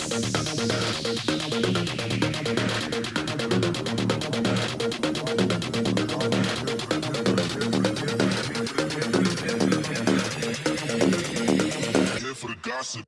Blah, blah.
Here for the gossip. Blah, blah.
be best friends. I just wanna be a damn girlfriend. What I gotta do to make you face the truth? You didn't act like a friend that night. Maybe that's why it felt so right. Do I really need to spell it out for you? So why you trying to hide your curiosity? When I know you call my name out in your sleep. Tell me, friend, can't you see you're in love with me? It's obvious we are that perfect match. Ain't no catch. You and I will make it last. Place your bet on me and everything will be alright. Take a chance, ain't no risk. You and I won't hit and miss. Give yourself to me and we'll be more than friends for life. It always feels good to be honest. Can't you admit that you want this? Everybody knows it except for you. When you're lying there on your deathbed, you will regret you kept quiet. Also not telling me straight up, cool. So why you trying to hide your curiosity? When I know you call my name out in your sleep. Tell me, friend, can't you see you're in love with me? It's obvious we are that perfect match. Ain't no catch. You and I will make it last. Place your bet on me and everything will be alright. Take a chance, ain't no risk. You and I won't hit and miss. Give yourself to me and we'll be more than friends for life. Whoa, what's it gonna be? You gotta give me something. What's it gonna be? Are we gonna do this or not? I really need to know if you're in or out. You don't have to say the words, just look in my eyes. Tell me, friend, oh, can't you see what you mean to me? It's obvious we are that perfect match. Ain't no catch. You and I will make it last. Place your bet on me and everything will be alright. Take a chance, ain't no risk. You and I won't hit and miss. Give yourself to me and we'll be more than friends for life.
the crowd, but I only see your face in all the lights. And as the bass keep pounding on me, baby, I really wanna make you mine. I don't really care about love. I don't really care about happy ever afters. Something about you gives me hope. Something about you, yeah. When the sun goes down and the night sky's falling, do you believe in one-time love? 'Cause deep inside of my wildest dreams, you'll be by my side.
Hello and welcome back. I am OK Mage, joined by Alex, and we have the one and only Gingy here with us. Yes! We're going to be grilling some questions. Yeah, we're going to see what we can get out of you. Obviously, you can't say everything, so if we ask a question that you're not allowed to answer, that doesn't matter. You have to answer it anyway, unfortunately. But no, it's absolutely fantastic to have you on here. The new raid, we're on the eve of it, literally coming out in a few hours.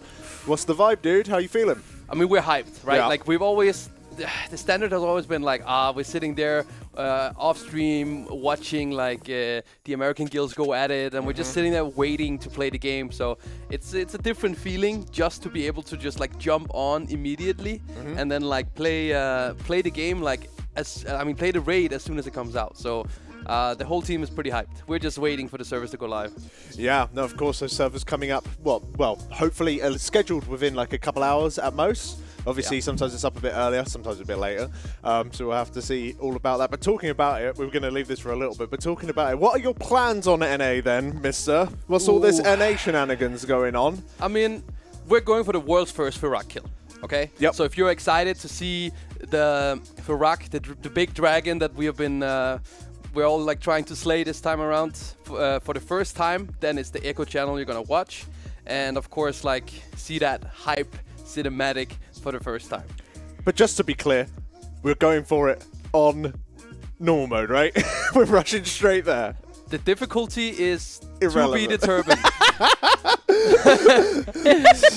So yeah, we're jumping over to NA, having a little bit of an explore, have a little bit of a fun around. It should be good. Really, really excited to see all of these new bosses because I like personally looking from the outside in, looks like a tier that I'm sad I'm not playing this tier. It looks like a really, really high quality one. What's the thoughts of you and the others in your team? I think a lot of these bosses have like really, really good potential, especially. I'm looking at the Endwing bosses, so we have Laradar, we have Nimue, and then the last three, Smoldron into Tindral, and then obviously Firak, which is untested. Yeah. Could go either way. Obviously, it's the end boss of the expansion, so we can only expect great things. And from my understanding, the developer for this boss specifically is also the same guy who has been developing Halundris, Sludge Fist, Painsmith. So that's some spicy bosses. Yes. Yeah. I think we are in for a really, really good boss. Oh, that's awesome to hear. It's almost like they said, right, you've designed some really difficult bosses in the middle of the raid. How about you design the final boss this time? So what's your vibe about the whole untesting? Because of course we've had this now since Jailer, where we had the last three bosses untested there. Of course it's carried over into this expansion. How do you think that this sort of like test of Blizzard is going, like in terms of like its experimenting to see how well these bosses turn out when they're untested? Yeah, so I love it. I honestly hope that the future of like WoW raiding is no PTR testing at all. That would be great. Going into the raid, seeing the bosses for the first time, I think the enjoyment would just be way higher, you know, like because we are obviously figuring out almost like so many things before we even go out, you know, fixing the reguards, fixing the strategies and stuff like that. But going into the raid and coming up with them in the moment, I think, and seeing the bosses for the first time and trying to figure them out, that would be such a great feeling, and I hope that's the future. Obviously, they don't have the internal testing team to be able to do that, and they're still reliant on the community giving feedback, but they are doing it like we saw in Sepulchre. Like I said, that was the biggest scale they've done, with the last three bosses not being tested. And I really hope that we're going to continue to like build on that, because it is really amazing just going in and seeing it for the first time and not having it tested like thoroughly on PTR beforehand. Yeah, and talking of weak auras, previously we had some private auras in the raid. I think it was only around 3 on Neltharion. However, going into this raid, I think the number is around 20 private auras. So talking about figuring stuff out and things like that, you're going into a raid where a lot of stuff is going to be unweak aurable, potentially. So how does that feel going into this one if you're kind of anticipating the bosses on sort of untested anyway? Yeah, I mean, private auras is always a little bit of a weird thing because, well, I'm not going to say too much, but the top guilds usually have potential way around it. But obviously, it would be great if you have this really nice, cool mechanic. and you really just have to play it and communicate with your team, or deal with it in certain ways. That would be the best case scenario. But if there's a will, there's a way, and you are trying to do it as as simple as possible. Try to keep the wipe count as low as possible, and try to make the mechanic as easy as you can. And there's gonna be some loopholes once in a while, and private hours is like one of them, right? Like so. It's a start, but obviously we need more in order to not be able to cheese the fights, right? Yeah, I guess well, from my perspective at least, it comes down to if a mechanic is private aura so you can't see it. If it can still be, you can just talk instead of the debuff telling the weak aura, you just get the player to tell it via like a button or whatever, right? Add it to a list and all that kind of stuff. For example, macro, you get a debuff, you see it on the screen versus via animation. You press the macro and then it tells you. Yeah, you have like a mother brain telling you what everyone's up to. So exactly, you still need the human press behind it, but still, it's not. It's not ideal still, it's not that difficult, right? But hopefully we get into a position where the mechanic is like you can set up a system in your head or like a priority system in your head. So say it is a set of bombs. Obviously this didn't particularly work out very well on Neltharion due to many different reasons as to why it was still better to use the weak aura. But hopefully we can get ourselves into a position where using that weak aura, instead, how about we play the game and actually discuss it with one another and actually do it ourselves, and it will be hopefully just as easy, or it makes intuitive sense. You can get to a point where it's maybe even faster than just everyone pressing a button and being told where to go. So it comes down to mechanic design, right? So speaking of which, mechanic design, any of the bosses coming up being like an outstanding boss for you, something that you're really looking forward to sinking your teeth into? I mean, honestly, from the testing, I think Tindrol was the one that gave me the coolest vibes. It gave us something that we haven't really seen before. For sure. With the dragon riding and everything like that. So I'm really, for now, that is my favorite boss. And I'm really looking forward to that one. And that's really interesting, isn't it? Because there's usually kind of a gimmicky type style fight in every raid. And to have it be the penultimate boss, right? Yeah. That far into the raid is kind of unusual, but also I think everyone went into it thinking, oh, dragon riding, how are they going to incorporate it? I think everyone was a bit hesitant towards it, thinking, oh, how's it going to work? And I think it's really cool that not only did they pull it off, but it's genuinely like a really, really good boss that people are really anticipating and looking forward to, and it's not necessarily just, oh, it's the gimmick fight, you know what I mean? Mm-hmm.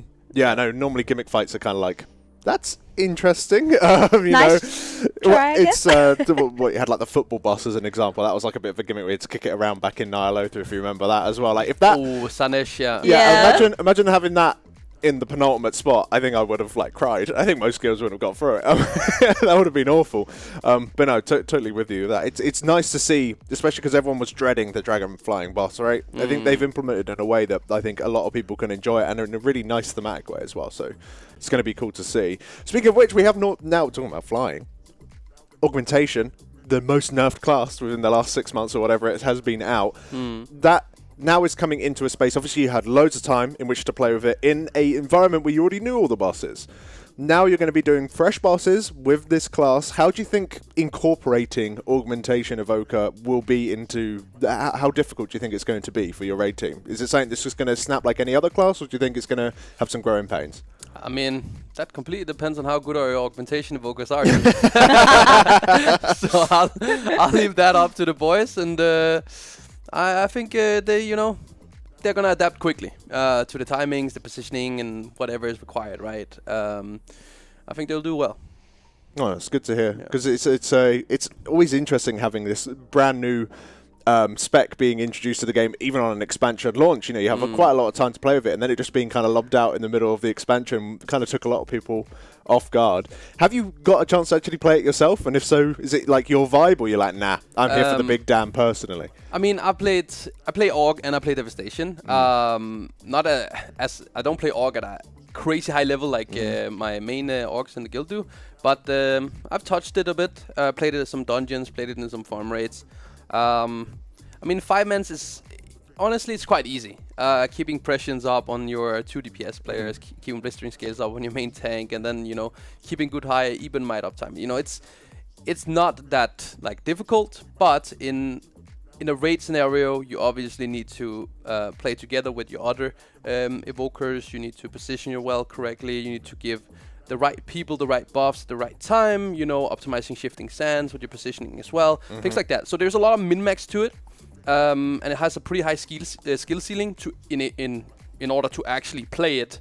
And get the most out of it, right? There's always like this little something you can do, this little timing you can do, things like that. So I would say that even if you don't play it perfectly, it's still strong. Yeah. But it's something that if you're a really good evoker, you can definitely notice the difference, right?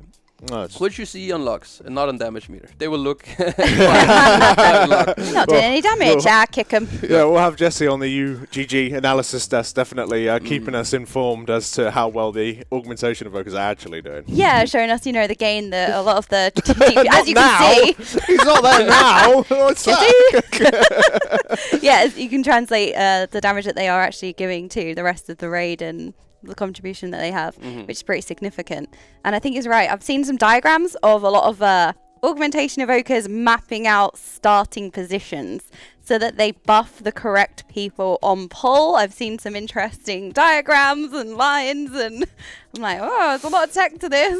We're going to be seeing some really degenerate stuff with these orgs. Is it true?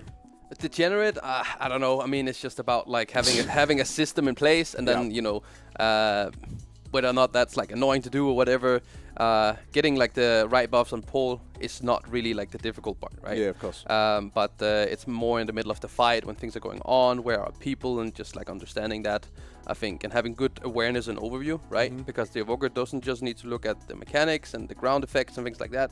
He needs to look at his surroundings and where the players are.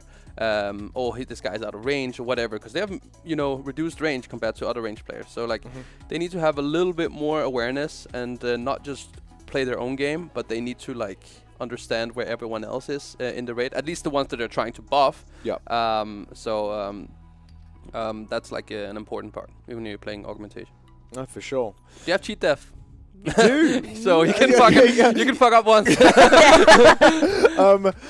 So looking at this race, then, as an overall thing, like, have you got a guess as to how long you think you're going to be in here? Because I've been doomsaying as to the length of time, because I think it's going to be short. But yourself, have you got something in mind as to what you actually think? Now that you've tested it all, you're as prepared as you're about to be. You're about to go in and absolutely annihilate on the US servers. What's your vibe in terms of overall days that you think we're going to be here? Well, I hope I'm going to see you both a long time, because obviously these races are something that we are always looking forward to a lot, and we're really having like the best time ever, because all of the work and the prep and everything leading up to it, like this is all of the multiple characters that we're grinding, doing farm raids, all of that. That's the necessary evil, but for us it's worth it, because this is worth it. So we hope it's gonna last as long as possible. So I definitely hope Blizzard have juiced it up a bit for this one. It's been really nice because when you guys have taken breaks, you just have like the biggest smiles on your faces going around the venue. You're coming into the caster room like, hey! And it's just been really nice, like feeling the energy. What do you think of the venue so far? This is the best venue we've had so far. Honestly, It's like really cool. I love it, and we have a lot more space and everything around the venue. I'm sitting perfect. I have no complaints. Good stuff. Yeah, you've been given your own desk because, there's been the previous races where you've accidentally shut down someone's monitor next year. I mean, the Secret Lab desks are pretty sturdy. They're So very sturdy. They can take a smash if it comes to that. Looking back, though, of course, so far, you and Liquid are 1-0 this expansion. With, of course, them sneaking out. Well, I say sneaking out. Them getting the kill a good few hours before you guys did last time as well. We're 3 against 2 total, by the way. I just want to say that. Fair enough. Yeah. But for this expansion, it's 1-0. And who's going to be the champion of Dragonflight is all going to come down to what happens in Amirdrassil. What did you guys do to look back and is there anything that you've changed fundamentally, or is there a new way that you're looking at like why you lost? How did you look to improve for this time in order for you to be ready so you can get that championship sort of title, so to speak? Yeah.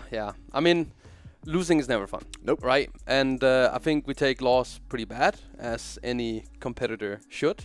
But it's also important to learn from the loss. For sure. And I think we've done that. I mean, we looked at the previous tier. We looked at what we could have done better.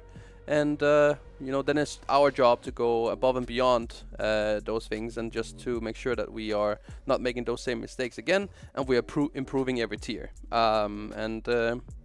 I feel like that's what we've done this time. And you can see when Scribe is not stressed at the beginning of a race, that's a good point. That means that we're ready.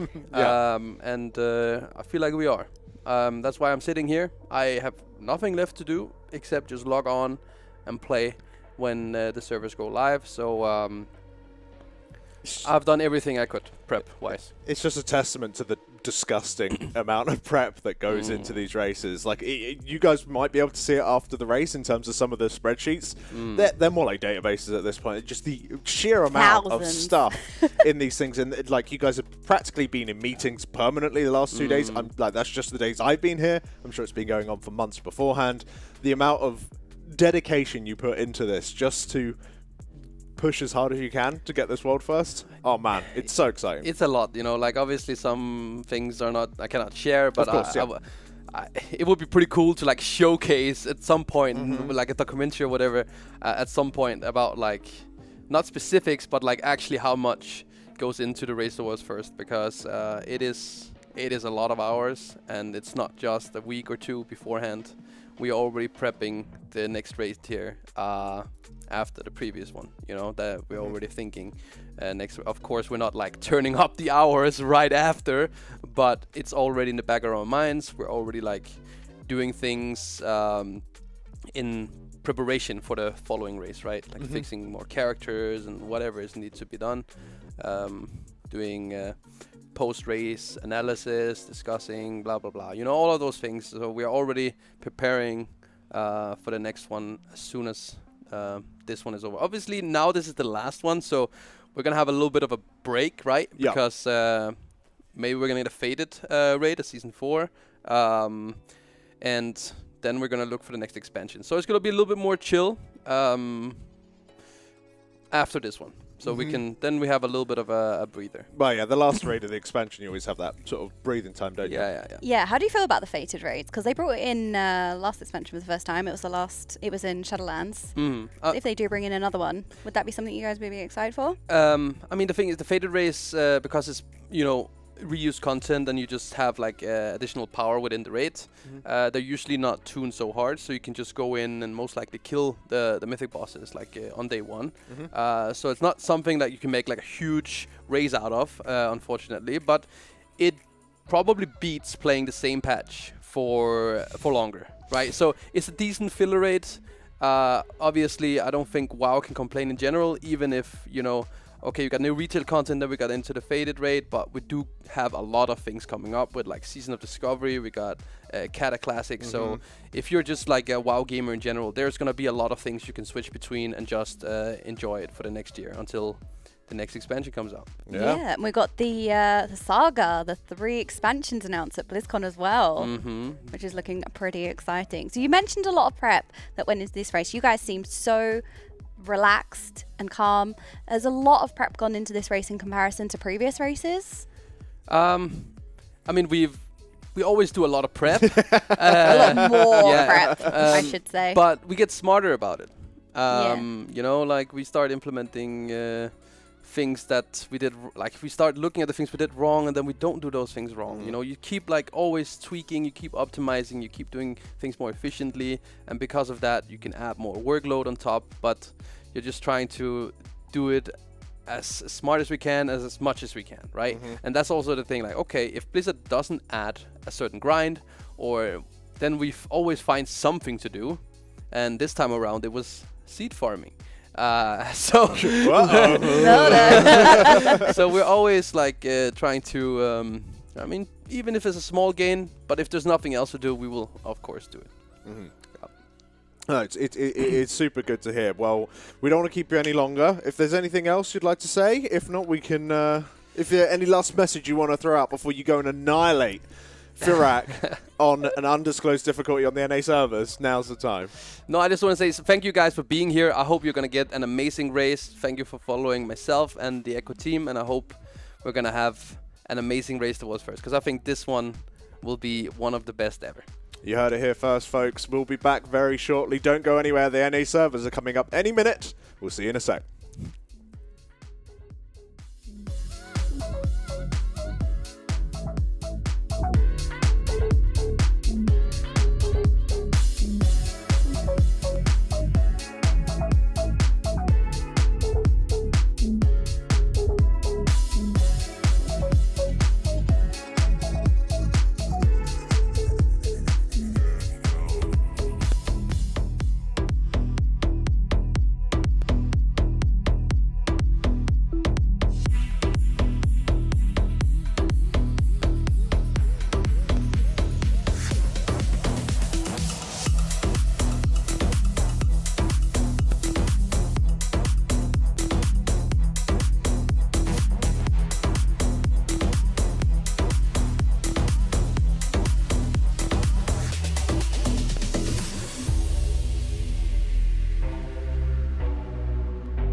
Hello,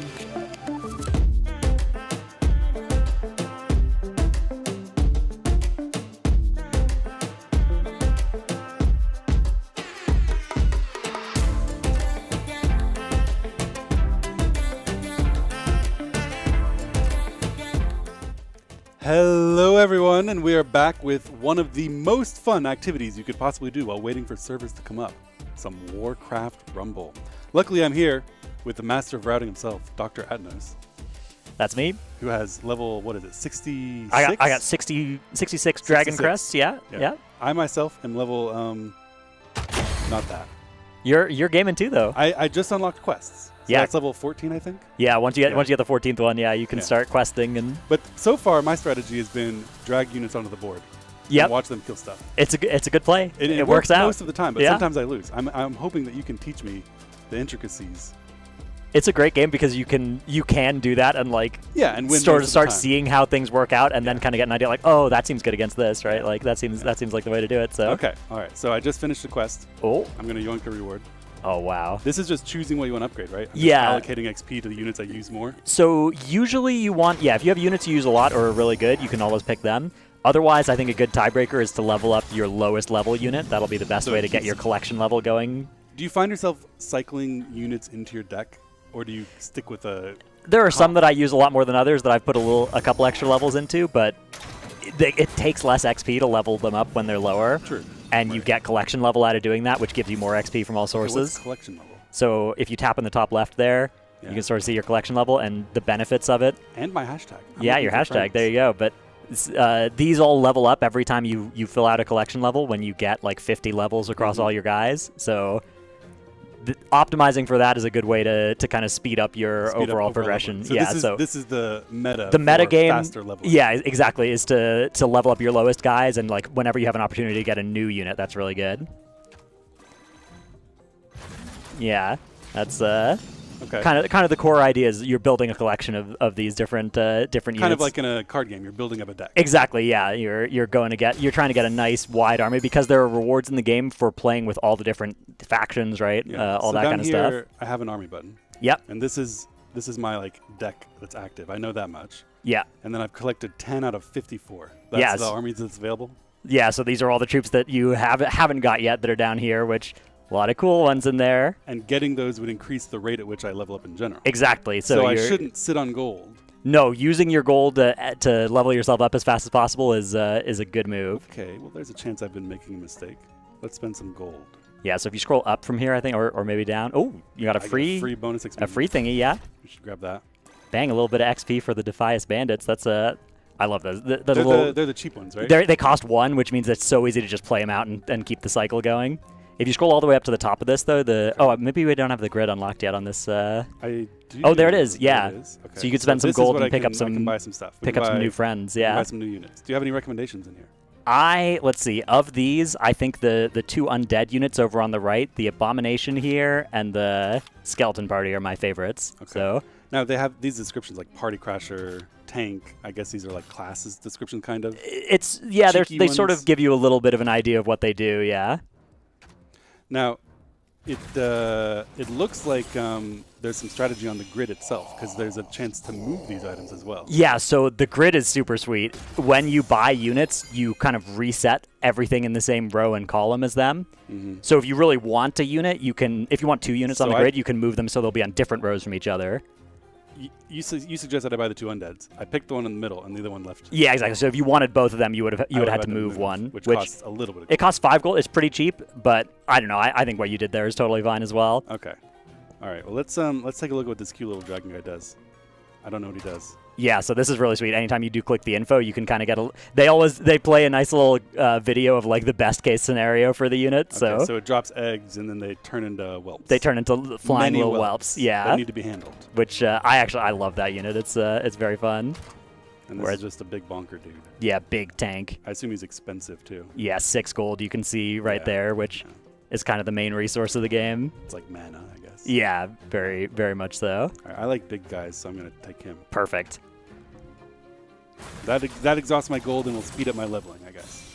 Yeah, this when you're like this, you buy it and it comes out at level 4, so you're gonna get 4 whole levels towards. Oh, actually, even more than that towards your collection levels. So Nice. that's All right. sick. Yeah. All right, let's do a quest. Cool. So what are the questing doing for me? Is it's choosing one of these to Yeah, level up? you basically you pick one of these units to give some extra XP to, and sometimes you can get bigger quests than the regular like 7 XP one that you're seeing there. The Drake. Yeah. When it breathes fire and kills 3 units, that feels good. Oh, I've got When it breathes fire and misses everything, that feels less good. There's a whenever you get the opportunity to get Ren Blackhand, that's he's basically just an orc on a Drake. It's so cool. That's Yeah. nice. When the Drake dies, the orc just jumps off. It's sick. Is Ren Blackhand the one that's in the vanilla dungeon that yells "kill the one in a dress"? I think so. Yeah. I think so. Okay, so I always try to get like kind of a preview of the map before I fight. Yep, it's paused, and in PvE you can actually just pause whenever you want as well to kind of reassess. You know, get a little bit of a lay of the land. So what does this one do? So here we got a bad guy here that reses fallen enemies to be his own minions. Okay. I assume inside the area of this aura. Sounds plausible. So I guess strategically I'd want to maybe overwhelm him and not. Yeah, just go probably one by not one. go with a little trickle of Little 1v1 of guys. threats. But we've also got some guys on the board that I'm gonna have to take care of. Guarding These guys the are guarding the mines. mines. Yeah. Yeah. And then there's a tower on the left that, if I want to go that way, I'd have to destroy. All right. All right, see let's what get happens. it. Let's go. Okay. All right. So we got some melee units. I'll send in an aerial against them. Maybe some AoE. Yeah, those things can do absolutely nothing against your flyers. So this is gonna be Follow up powerful. with him, and then they should be able to clear up so I can get the gold. But now we got a threat coming in from the left. Yeah. Unfortunately, I guess we've got a couple of ways we could deal with this. I think what I'm going to do is die. You could crash a pilot on their heads. I'm going to. Kind Yeah. of back here. That while my seems really tower well does the aimed. things. Yeah. Yeah, that seems good aim. Bang. Oh, yeah. Beautiful. I don't think I could have handled that any better. That looked, that's exactly how we drew it up, huh? Let's try to maybe get that tower. Yeah, the Meat Wagon here is a nice unit because it's like, I think it's the only one that can bombard towers from out of their range. So if they don't answer it, it's just going to kill a tower all by itself. Yeah, so I'm about to get a minion turned against me over there, which is not ideal. But I'm hoping, I don't want to cap my mana, so I'll just get a little guy. But I want this tower, so I can send from a front base. Unfortunately, that tower is going to get killed by this Drake. The tower's gone. How did they get my Drake, though? It was my Drake. That was the Drake. They played that to kill your Meat Wagon. Oh, I thought it was my Drake. Their Drake has done some damage there. Some big damage. Okay, so this was going well, and it got turned around. It's okay. We're recovering. We're recovering. I need a new Meat Wagon, and I need them to have protection. Yeah, maybe the Fire Elemental could kill that Fire Elemental Huntress. kills that guy. Yeah. And then the Meat Wagon comes in after I bomb those guys. All right. All right. Hit him with the same Same strategy move as again. last time. Yep. It worked really well last time. Wow. Oh man. Okay, I feel good about that. Beautiful. And then we get the Meat Wagon back out. Try again. I don't know. I don't think I'm going to succeed this quest. I'm No, being you're overwhelmed a little bit. Oh, okay. Yeah. So we're gonna have an answer to these units over on the right-hand side for sure. Yeah. Now they do have one skeleton mage supporting that push, so that will eventually kill your flyer over there. But I think we do this. Yeah, I think that's going to kill the skeleton mage before it. Yeah. Oh yeah, beautiful. The Drake takes care of it. Still going to take some. We're still going to take some damage on our base here, but I think we're okay. But we did get the tower, so that's nice. Yeah, now we've got a little bit more safety on that left side. Maybe we do the bomb over here again. Excellent. Okay. All right, I'm alive, and this guy's sniping from outside of range. That's kind of cool. Yeah, and of course now that you've captured that tower on the left, Yeah, you now I have can use an a kind of advanced forward deploy point if you want it. Right now that it's ours, we can play units up in front there. Because I want to defend it. Excellent.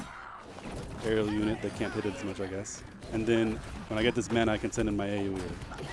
Yeah, we've got a nice strong push going here on the left because Tyrion, your leader there, he can heal himself and other nearby enemies. So even though they played that chain lightning, right, and got your guys low. Yeah.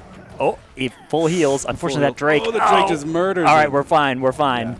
Yeah. I think at this point they might be able to kill him by themselves. Maybe so I'm gonna commit. I suspect you're right. Yeah, I'm a spot like this, send as the it all. boss health gets this low as well, you're kind of just like if you just play your low cost units and then It's a your little safe bit of a pilots, race. you can just drop safe pilots on their head. We're good. Beautiful. Turn it around. Beautiful. Thanks to the guidance. Well done. That was all you. Nah, I mean I almost threw. Nice little bit of extra XP as well. I do feel good about the bombs. Yeah. Those were quality value. Yeah, the safe. I think that might be the best unit in this game. Is the safe pilot? That's is my favorite one at least. It's so good. But it does have a delay before it goes off. Yeah, you have to aim it. it's skill based a little bit, right? Like you have to lead the shot. Exactly. You gotta. Which as Americans we're used to. You gotta know like it's like a 3 or 4 second delay before it shows up. So, yeah. Okay. So what I've been stalling on doing the next hard mission, because so far every time there's been a hard mission I've lost. I believe in you. Well, losing is good content. Yeah, now you're starting to kind of get some extra units as well, so you can change your deck around based on what you run into if you need to. I want to look at that. Hold on. So we can go to the army. Yep. And this is my deck. This is the hero unit you get to choose, right? I guess. Yeah, this is your leader. Tyrion. Yeah. Right. And he's the strong melee, but there are other options. There are a lot of leaders. Yeah, you can play. Yeah. Yeah. And then I've got 2 aerials. I guess the weakness of my army right now is I don't have any ranged unit. If they send aerials against me, what hits them? Yeah, I mean, you can play your Griffin Rider does, Right. I think, is your best answer to, and then dropping one of the safe pilots here on their heads also. Yeah, that one works pretty well. Also works out, but definitely is a bit of a weak spot here, maybe. Yeah. But I do have some other options, a few. I've got this little guy. He can kill aerials pretty well. But I didn't like him very much. I found I wasn't using him very often. I haven't played with the fire. Doesn't hit air, I don't think. I think that's a ground killer. Looks like yeah, a spear, but he's a ground killer. It shoots out like a fire wave. A very cool unit, but I think it would exacerbate this army's problems. I think so as well. All right, maybe we just go with this army and see what happens. Looks good. Yeah, average cost 3 that's a good cost. That's that means you'll be cycling through the deck nice and quick. I think 3 is like 3 to 4. You don't want too many high cost minions. Exactly. Sometimes you can look at them and be like, oh wow, this thing's cool. Oh, this thing's sweet. But then you want some stuff that's nice and light, low cost, so you can keep the action happening. Yeah. Servers are still down, by the way. The World of Warcraft servers are still down. That's Rumble being very, Rumble very is fun. the premium Warcraft servers are down game. Exactly. Absolutely. Servers down, we play Rumble. Servers up, we play WoW. Oh yeah. And we play a little Rumble when our raid leader isn't looking. They play WoW. Yeah, well. We play Rumble or Cast. Yeah, of course, of course. All right, so let's take a look at this mission. The big bad guy. Yeah. Does a thing. Reanimate Stitches every 90 seconds. So every 90 seconds, they're going to have a big mob. Probably, yeah, that looks like guy. Stitches. Hooks and devours an enemy every 12 seconds. And he's chilling.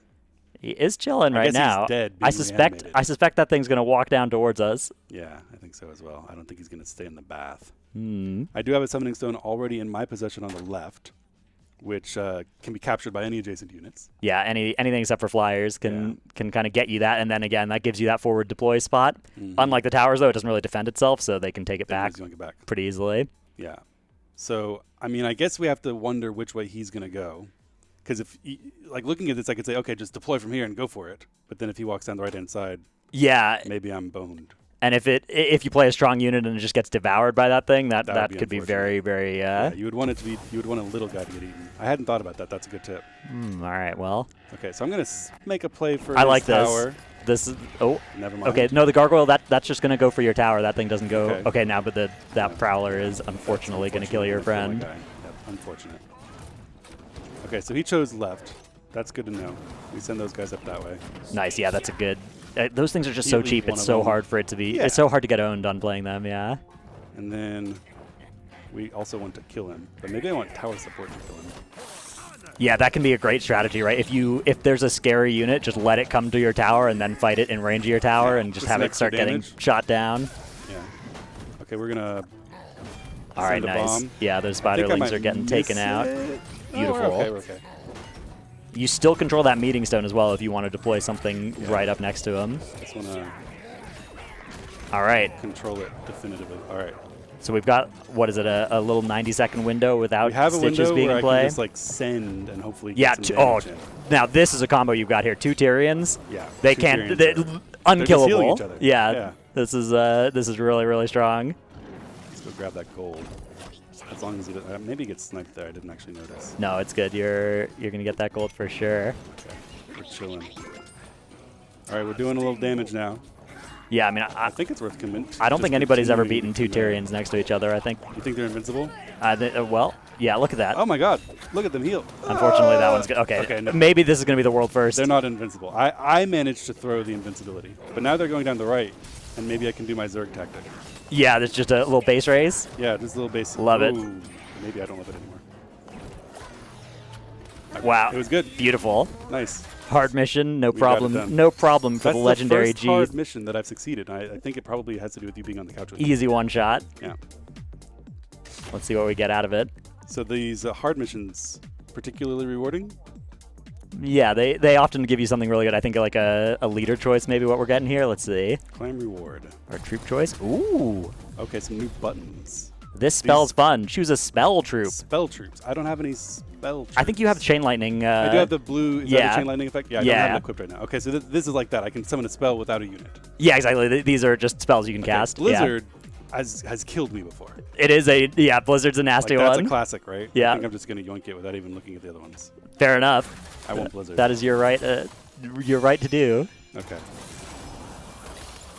And then it levels up, and even the spells get leveled up to do more damage. I suppose. Exactly. Yeah. All right.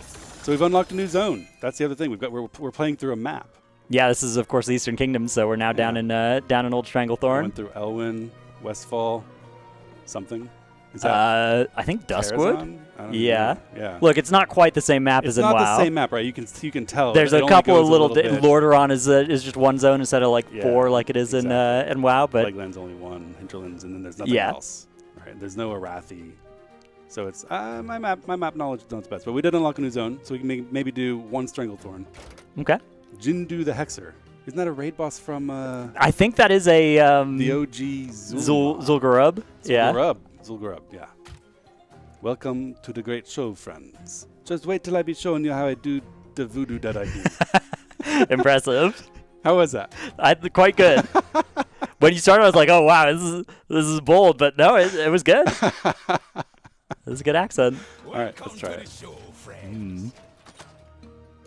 Ooh, that's a lot of towers. A lot of towers. Yeah, luckily we can control which ones we want to attack with those little switches on the ground. Yeah, so the switches, I can change which path my troops take as they approach. Kind of like railroad switches, I guess. Exactly. And maybe not fight all three towers. Let's see what he says. Casts Big Bad Voodoo, turning all nearby enemies into chickens. That's not ideal. Interesting. So maybe we want to bait that with like one small unit first, and then the rest of our push comes in. I was definitely going to think of that strategy. Yeah. Okay, and then we've got some chests. Yep. With some gold. Yeah, and these little mines that slowly generate gold over time. You got to get your kobold onto them to mine those. More gold equals more damage, as we all know. Yeah. It's I think I'm going to send for the gold and go up the left. That's my play, because that's close gold and that's far gold. That sounds strategically sound. All right, let's do it. Little units go get the gold. And then a big unit support them. And then we have a siege unit following up. Wow, we are going in. All right. That's my opening. Let's see what he does. Some Murlocs. Ooh. I'm going to waste that completely. Is what the safe pilot. So what I forgot to do is turn. I did forget that. That's okay. The old but split we're also push. getting shot by that one. Yeah. So maybe, I don't know. Okay, we've learned a lot with this opening attack. That it wasn't ideal is what we've learned. We've come out of this stronger. I need to kill an arrow unit. Yeah, this is nice. The tower will do, and the bird will also do. Yeah. And then my Tyrion can help to kill that guy, although he's a mage. Tyrion's... This is a good heal. The heal. The heal it got one more damage. It made it get killed, yeah. Yeah, okay, we're going to have to answer that. Yeah, this is a scary push on the right here. Drake is so great against these, though. They don't have any... fire on it. Yeah. Oh, they're sturdier than I thought. Beautiful. Yeah. Okay, I'm losing the gold. But that's the sacrifice we have to make. Let's go straight north. Do I have to kill this? Oh, my lord, maybe I do. All right, we're sneaking by. All right. Ooh, scary attack on our left here. Yeah, and we don't have a great answer. Tyrion will handle it. Okay, I think we're going to be all right, but we're going to take a little damage. That's all good. We need a little more damage down there. Hey, we got the right tower. The tower on the right. Okay, so if I defend down here, I can now push from up here and skip these scary towers. Although, unfortunately, I think that Bat Rider is going to maybe take the tower back. Maybe not. Maybe it'll build in time. I hope so. It's like I think we're losing the push. No, okay, all right. It's all right. It's okay. All right, let's try to get it back. A minor setback. Although Tyrion might work on that tower. Yeah, Tyrion on his own might even kill that thing. I think I'm also going to run out of time. All right, we've got a lot of mana, though, so I'm going to make a push. Yeah, you do get another minute after this. After this timer at the top goes zero, you do get another minute. I'm hard committing on the right. All right, let's get it. I just sent a full mana, and might regret it. We have to defend a little bit. We are going to have to stop this this Warsong Rider somehow. We're going to have to stop all of this somehow. Oh, I'm not rich enough to kill him. That's okay. Mana management. Tyrion can tank for a while. All right, now we're coming in. Oh, I just missed that. That's okay. That's okay. But we did get this The right tower, worked and out. I can Yeah, commit from it nice. now. We're sending. Oh no, we're dying. No, it's fine. It's not fine. It's not fine. It's not fine at all. It's very, very unfine. The base is on fire. All right, we still got 30% or something. That's okay. They are also on fire. If I defend, maybe we're okay. Yeah, no attack currently coming. Send. 40 seconds. Hard send. Yeah. I don't think so. No, it's okay. It's okay. I want this like that. Okay. I'm gonna ignore them. Yeah, those Murlocs will die to the tower pretty quick if they're unsupported. So that guy killed my Drake pretty easily. yeah, ranged is really good against flying units. So the Ogre Mage there, a ranged unit, is often going to mess up your They've flyers. got a little bit of a rock paper. Exactly. Ranged is really good against flyers. Flyers tends to be good against ground-based units that aren't ranged, and then those tend to be pretty good if they can get in close with the range. Rage versus my damage. Yep, turned your friend into a chicken there, but that's okay. It still actually has the same amount of health, so 3, it's still going to tank. 2. Oh, just No, it's okay. barely It's okay. did There's rage. overtime. Yeah. Overtime. I thought I was dead. No, we're good. There's at the end of the minute of overtime. If you hadn't won yet, it would be a draw, That was which is as close basically as a I've loss. seen so far. But yeah, it's a nice easy dub. All right. Level That's up the safe nice. pilot too. Yeah, which is really good because that's like my favorite unit in the game. It's so good. Yeah. I think it's intentionally good. Like if you look, it's like it's so key in the cinematics and stuff. She does the narration. And Yeah, so I think it's supposed to be OP, and it is good, very Prime good. Reward.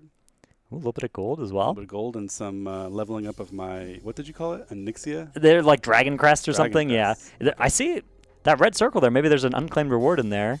Interesting. Oh yeah, there is. Oh, that's a mistake then. Claim reward. Ooh, what we got there? A leader choice. Expand your leader collection. So I chose Wow. Tyrion the first time. This is my second potential leader, right, I guess. Yeah. Sneed, Blood Mage, and General Drakasith. Any wisdom about these? You could click on that little info, the I button, if you want to see what they look like and what they do. Let's take a look. I think he's going to cleave. Yeah, he's a bit of a big tank dragon thing. I don't know. I think I like Tyrion better than that. I like Tyrion as well. Tyrion's fun. It's just so annoying when it heals that it annoy your opponents to death. Okay, but Thalnos is that's pretty cool. nice. Yeah, he's like an AoE caster, and he levels up every time you play a spell, so he gains an extra level. Oh. So if you that play a might be- deck that has some cool spells in it, that can be a vibe. Okay, I'll try him out. He's different Okay, than the Tyrion. yeah. But this is kind of like another Tyrion in a way. In Yeah. his tanky melee. Let's try it. Let's try the Blood Mage. All right. Cool. Nice. All right. A little Thank bit you of for the good, coaching. good little bit of rumbling we got in here. Yeah. That's a nice little rumble. I learned a lot. We can. I think the servers are still down for a while. The NA servers that we're currently waiting on, so Echo can go and raid on NA for a bit. Yeah. I'm just mad that they waited until I left before they went to NA to raid. Yeah. In fact, here it is. You can see. Yeah. we got Gingy. Gingy's waiting patiently. Waiting patiently, indeed. He was hanging around earlier. Yeah. That was some nice games to Rumble though. Well, thank you. Yeah. I enjoyed it. I learned a lot. It's a good time. How much does the game change as you get up into the 60s where you are? Quite a bit. It adds a nice bit of extra features. There's these things called talents that you can get for your units where you can give them like a little modification to how they work. Like you can have the safe pilot gain stealth after she lands, and that's like really, really sick because then she'll always get a shot off. So the main thing I've been using the pilot for is the initial bomb. Yeah. You were telling me that I'm underrating her subsequent Well, especially damage. once you can get that talent, which I don't have yet, but I've seen, I've watched some streams of people that have it, and it's so good. All right. Well, I'll admit, I was skeptical when I started playing because I'm not a big mobile gamer, but this is getting deeper and deeper the further I get into it, and I've been having a lot of fun. If you guys want to play, you can scan the QR code right under chat and play as well. And there's also PvP. There is, yeah. It's the PvP is pretty fun.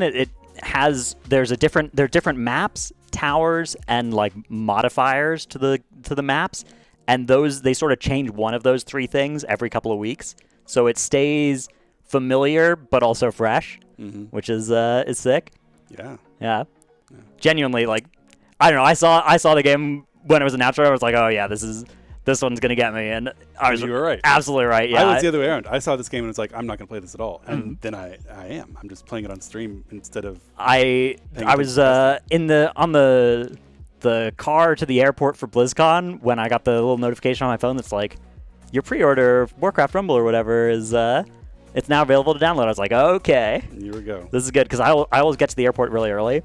So do I don't like risking it, and I'm always fine hanging out at the airport. But like, I was going to be just hanging out at the airport, kind of sitting around, and that changed to hanging out at the airport playing Warcraft Rumble. And let me tell you, that is a much better time. Like, I'm going to be arriving at airports even earlier now because the time there is just it's so fun now. Yeah, exactly. Right. Just I sit there, play Rumble. Now, here's 5 hours disappear and you're bored and you play. Do you play it in the bathroom? Oh yeah. I mean, otherwise it's wasted time, right? Of course, yeah. That's you used to read, but now you can rumble. Yeah, and you can rumble while listening to your audiobook as well. That's the new meta. High tech. Yeah. I don't know if I'm not very good at paying attention to two things at once. Well, it's a good skill. You can practice it. Yeah, but the good thing about Rumble is that the thing that I noticed is that you started off, you're just like, okay, just drag units on. Right? Yeah. It's no big deal. And you can succeed that way to a certain extent, but it does get a lot more depth. When the game started beating me, I was like, oh, okay.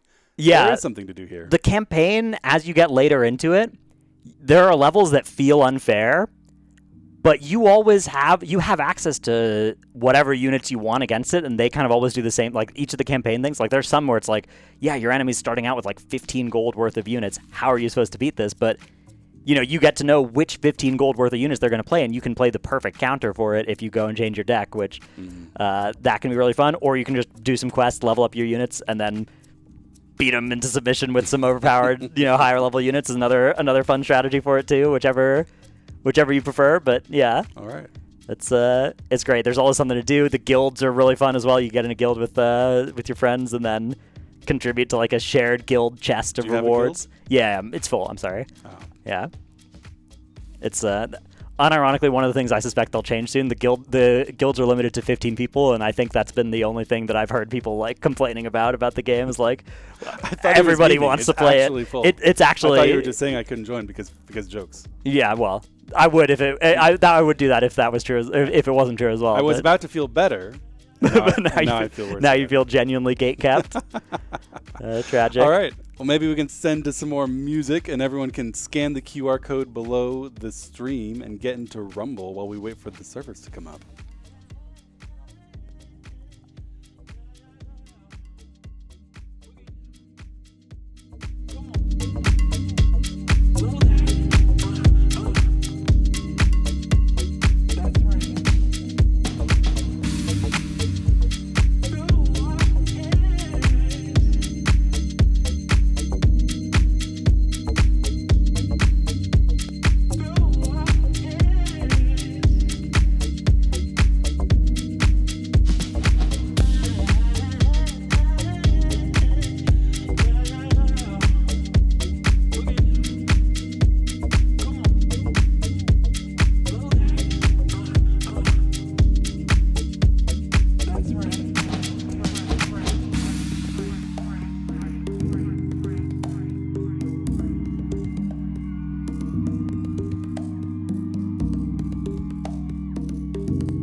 GS is up, I guess. Fuck, no chill here, yeah. GS on the Stinger. Are we doing any big lust pull or what? Yeah, we do a big pull now, you guys. Yeah, we drag it down, guys. Sure. Give us in the roar, dude. Let's go in front of the... Are we good with this? Yeah. So. Let's go further down. One more pack, No, guys. my guillotine. No, it's easy, yeah. Look. Holy shit, he will never recover this. Yeah, never recover the guillotine, yeah. Plus Just stack this up and kill it, yeah. I have no idea who's who, yeah. It's just gonna be lit random names. I'm the dude on the scoot. Dude on Descended rally for fun, Scuff Scout.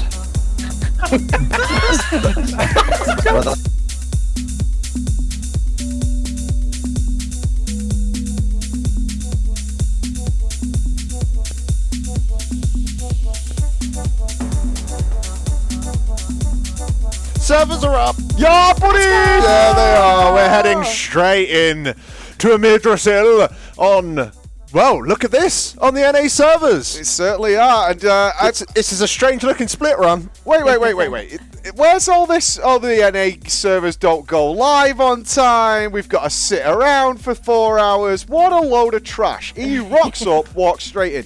Mm-hmm. I think this is because like the players are on NA, and this is like a good luck charm. So it's actually they brought Max. Bad thing. You're welcome. Yeah. They did this to themselves. I've screwed up. I'll be right back. Oh, go on then. Mike will be back in just 1 sec. And I guess they're clearing the trash because I actually haven't been in this instance. I guess we're heading into Null Route first, yeah? Yeah. Well, that is, yeah. So I did do PTR testing for most of these bosses, but I did not kill a trash, right? So the trash is going to be something new for me where I'm like, oh my god, look at that. Yeah, that's right. But yeah, Gnarl Roots. Do they still spawn trash in PTR testing? No. No, Oh, they thank don't. God for that. Yeah, we've had some rough times, Al. I'll never forgive them. And here we go. Null Route is trundling his way into the middle of the encounter space, and we're going to be rocking up. Bloodlust has already been used, but who needs that stuff? We're heading straight in. What difficulty is this on, I assume? Well, it's kicking off on normal. I believe there's the reset to get the Bloodlust gone. And I gotta say, one of the things, the feedback I had for this is I wish there was like 4 or 5 more trashier bosses before Null Route. Because this fight's really good. It is a cool fight. But it's going to die instantly on Mythic. Yeah. Right? Looks like our guys... Oh, Echo are trash. So, reset. hold on, yeah. So, couple of things. Jet lag. Ping. No, this is actually a good thing, because here's the thing about resetting a bosses, right? Resetting bosses not always that easy. Because sometimes you have to go really, really far out. You have to do the whole monk thing with the statue that he poured somewhere way too out. kind for the Echo stream. They're crap. Wait, I just want to say this is so good for them because now they know how it works and they're not going to make the same mistake. And it's going to save them 5 minutes tomorrow. Yeah, they'll be flying. It's good that they make the mistake now so they never do it again. Yeah. We've got some interesting names going on here. Right. Avocado Blast, the Soy Slinger, Love America, Anime God X, Pen and Spam, Rocket Truth, Slobberdob, the Croissant Kid, Lemon. Lemon Owl. Is that Lemon Isn't that Paw? feral? It's it also. Oh yeah, that is a feral symbol. Who's playing feral? Disgusting. That is unacceptable. But here love we it. go. Pulling Null Route. It's a good old first boss. I love this one. boss. It's This is cute. It's great on Mythic as well because it's just a blast. It's a nuke fest, like Scorpion. Yes. You just get to blow stuff up, and I think every Mythic grade should kind of start with a fight where you can ease in a little bit instead of it. Yeah, like Omega in FF14. The start phase was a bit too full on and loads Yeah, it of was a stuff bit going annoying. on. Yeah. Very annoying. But Null Route is one of those that you can have fun with. And we're jumping into our first ever pool of this tier. Very exciting stuff. What are we going to be seeing here, Nagura? Alright, well, I guess the main mechanic of Gnarl Route is that there are seats that are spawning around the room, and these seats have to be activated by abilities that are going to be put onto the players. And if you do not activate the seats, then in the intermission phase, the boss will just spawn ats out of these seats at the same time. Now, this is on normal mode. As you can see, they're already spawning, and it doesn't really rely on the players to get them out, so it's a little bit easier. But the downside of having multiple ats up simultaneously is that they are actually doing AoE damage to the whole rate, and that's why you want to reduce the amount of ats that are up at the same time. So all of these AoE zones, you'll be seeing that on Heroic and Mythic, that they're actually going to be the things that are breaking the adds out of the ground. So you have a little bit of a choice as to how much you want to break out, because of course they're all going to break out on when you go into the intermission, and the intermission is the fun part. What have you seen, Mike? One of the demon hunters is called Young and Hung. I don't know if it's nice memes or whatever, but Young and Hung is currently fighting for that #1 position, which is typically accurate. Yeah, fair enough to him. Yeah, but one thing you will notice, guys, is the great addition we've added to the stream is on the right-hand side, and you'll see this from Mythic as well, is accurate real-time tracking of all the data. So we know that WoW UIs can be so difficult to track, especially when we're swapping POVs all the time. But on the right-hand side of the screen, you will have battle reses, bloodlust is up, combat timer, which phase they're in for the fight, and of course the HP of the boss, number of pulls, and the best percentage the guys have had so far. So obviously not a huge concern in normal mode. Nope. But when we get to Mythic and we start hitting those walls and things are starting to mount up, that will be a really useful way of you guys quickly assessing what's been going on. Certainly if you've had to step out for a while, but you would never do that, so you would, you guys. You're going to stay with us the whole time. I hope so. Oh, here's the roots. Here's the fun bit. Yeah, this is A cool. big lemon POV here. The feral. Oh, lemon paw, big feral. Oh, it looks like on this difficulty. Oh, okay, you just naturally are given a fire to remove the seeds. That's cool. On heroic and mythic, you'll need to soak something first before you can go and do that. Yeah, great fight this one. Bloodlust popped, boss taking 100% more damage, and goodbye, Nauru. It was nice seeing you.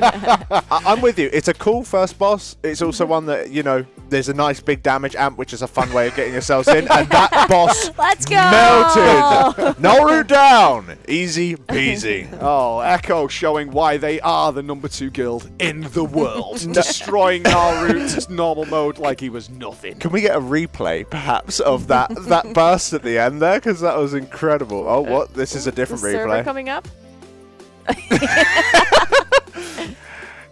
Oh, yeah. It's the first time he's ever seen a server come up on time. Okay, so we're going to have a look at that burst CPS. So I was just having a little chat and then the boss fell over, so I don't know where all that damage came from. Double damage taken on the boss after the roots are cleared. The bloodlust popped, cooldown saved. This boss is really close by. I thought... Oh, yeah, it's in the same room. Yeah, yep, there we are. It's really cool, the idea for this boss. Again, it's one of those, like I said, I wish we had 4 or 5 trashier bosses, so these could be ramped up in difficulty. They're not going to be, obviously, for Mythic, but I like this boss as well a lot. Of course, in Mythic, we're going to see 2 of the mechanics simultaneously. The guys will only have to deal with 1 here, and not particularly deadly on the normal mode. This is like a Build-A-Bear boss, right? In terms of, like, you get to choose which mechanic the boss is getting at any given time. But you've got to cycle through them, and then the last time it tries to build up something where there's nothing for it to build, so it just kills you, I think is the idea behind it, right? It runs out, so you'll throw the weapons out. You can actually see them pre-marking them where they're going to be, and then you get to go and choose which mechanic you want to deal with. But once that one's done, it's gone. So once you cycle through all 3, that's it. Once it goes back to that mechanic again, you're in trouble. We do have some Stone Legion General style blades there, Al. I'm sure that's giving you some sort of nightmares. Oh, that's fine. That mechanic in itself is fine, but the name Stone Legion Generals does bring nothing but despair. Yes, I did meet the person who made Stone Legion Generals Mythic at BlizzCon, and I didn't fight. I'm proud of you. We had a bit of a live. And we've got a live view here of Andy Brew, not in studio here in Massachusetts, Sweden. Is at home, but lucky good. We have got direct feeds from many of the players who are not here, so we are not short of POVs, guys, even though not everyone's here. There's Nogga, who is benched for not being Team USA. Yep. So you're going to be seeing, I guess, is this the first tournament? This is where they first get to choose, right? So you can see they're choosing the blue one. I think this one, is this the Healing Absorb one? No, the Healing Absorb was the right-hand side when I did the PTR testing on this one. So this is going to be the Leap one, or it's going to be I think it's Leapy. Okay. Was it left? Left gang, yeah. Left is the soak, I think. Oh, left but is I might also be wrong. Okay. So don't listen to me. Maybe, but if it is the Soaker one, I'm interested to see it, because on the PTR, I don't know if you tested this one, Carol. Yeah, I did. It was really cringe. The soak covered with the entire with the pedals. thing. Yeah. That was really bad. You had to move as a really simultaneous unit, otherwise you drenched the area in soaks, and you had to run out and back in. Yeah, and it never worked, right? Like it was like, let's just coordinate this. There's like one person walking ahead. Yeah. So starting off with another set of spears. That's just the boss's baseline mechanic. Hasn't really done her torment mechanic yet. Oh, it's the soak on the tank. Now this shouldn't put a stun on anyone anymore, which it once did. Ooh, it hurt. That was bad. And put a bleed on everyone else. No, that's been removed now, thankfully. Because all that was just like, how many priests have you got, and how many Mistweavers have you got? Yeah. So it's good that that's gone. Okay, so left side is soak. Good to know. Good to remember. This mechanic, as you can see as well, is everyone or some people get a circle around them, and then after a couple of seconds they will spawn the spear, and you get pulled back into the middle every time you want to try to walk out. So you have to kill the spears. And what you can see that what they're doing here is that they're stacking up with the spears, because it does do initial damage as it spawns, but on normal mode, of course, it doesn't do as much damage, so it's a little bit more forgiving and you can stack them up. On Mythic, I would assume that you do have to spread them out, like you don't want to overlap the circles at all, but you still want to be as close as possible to each other, unless you have like bigger immunities, then of course you can maybe stack up with them anyway. Yeah, that makes sense. Like, it might be one of those things where you might be able to have a set where you put some extra healing cooldowns in, so you can have them stack up in pairs like they're kind of loosely doing now. Yeah. But yeah, largely speaking, you just want to be as close to each other as you can. It reminds me a little bit of the Rasagath sparks, right? Because some people in melee would stack up with them that have bigger defensives, and others would spread out. This poor boss is really having a rough day. I'm going to do my second torment any minute. Yeah, but we don't even get to see the leap, or we don't get to see the healing absorbs. Although the healing absorbs on normal mode, from memory, are just healing absorbs. There's nothing else to them. You just heal it off. So not a whole lot, but it shouldn't be a whole lot. It's only normal mode. So yeah. Well, we should change it to Echo the Cruel at this point. This is bullying, is what I'm seeing here. There should be a campaign against this.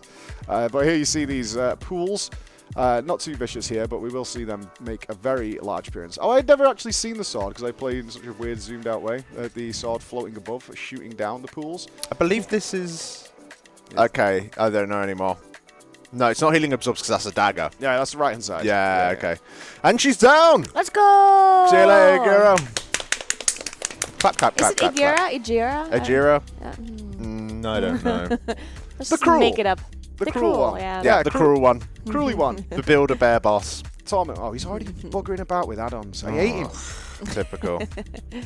Roger I have a Brown question. these days. I'm not sure if you know this, but I just realized that I'm not sure. On Mythic, because it's the 2 torments that she gets, but do you choose both of them, or is it always one set one and you choose the second one? It's the one that you don't pick. Oh, So so if you have to pick pick 2. Yeah, so kind of so you sorry, the one that you pick is the one that the boss doesn't get.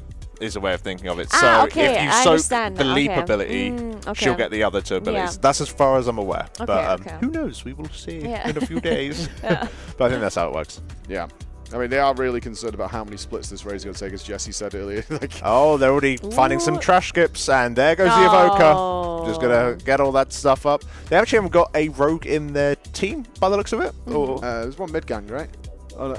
I don't think so. I think that Blastarian is Roger. Is that Roger? The hunter? Yeah. Yeah, so they don't have a rogue, so they can't use mass stealth or anything like that. But you might be seeing some of that implemented. Mages have it now, right? Mass invisibility, technically. Yeah. Good call.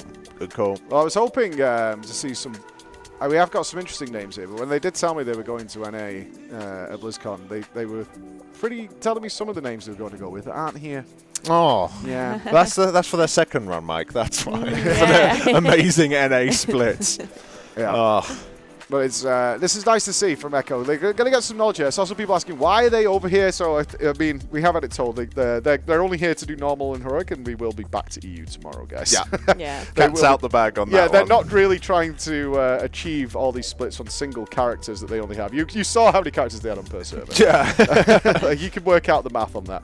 But they are getting some knowledge in this that should help them tomorrow. They wanted to see what's going on here and get an early knowledge. The boss is there. You can watch other guilds do it, but it's a bit different when you actually play it yourself. And maybe even Scribe will be up all night, like, strategizing.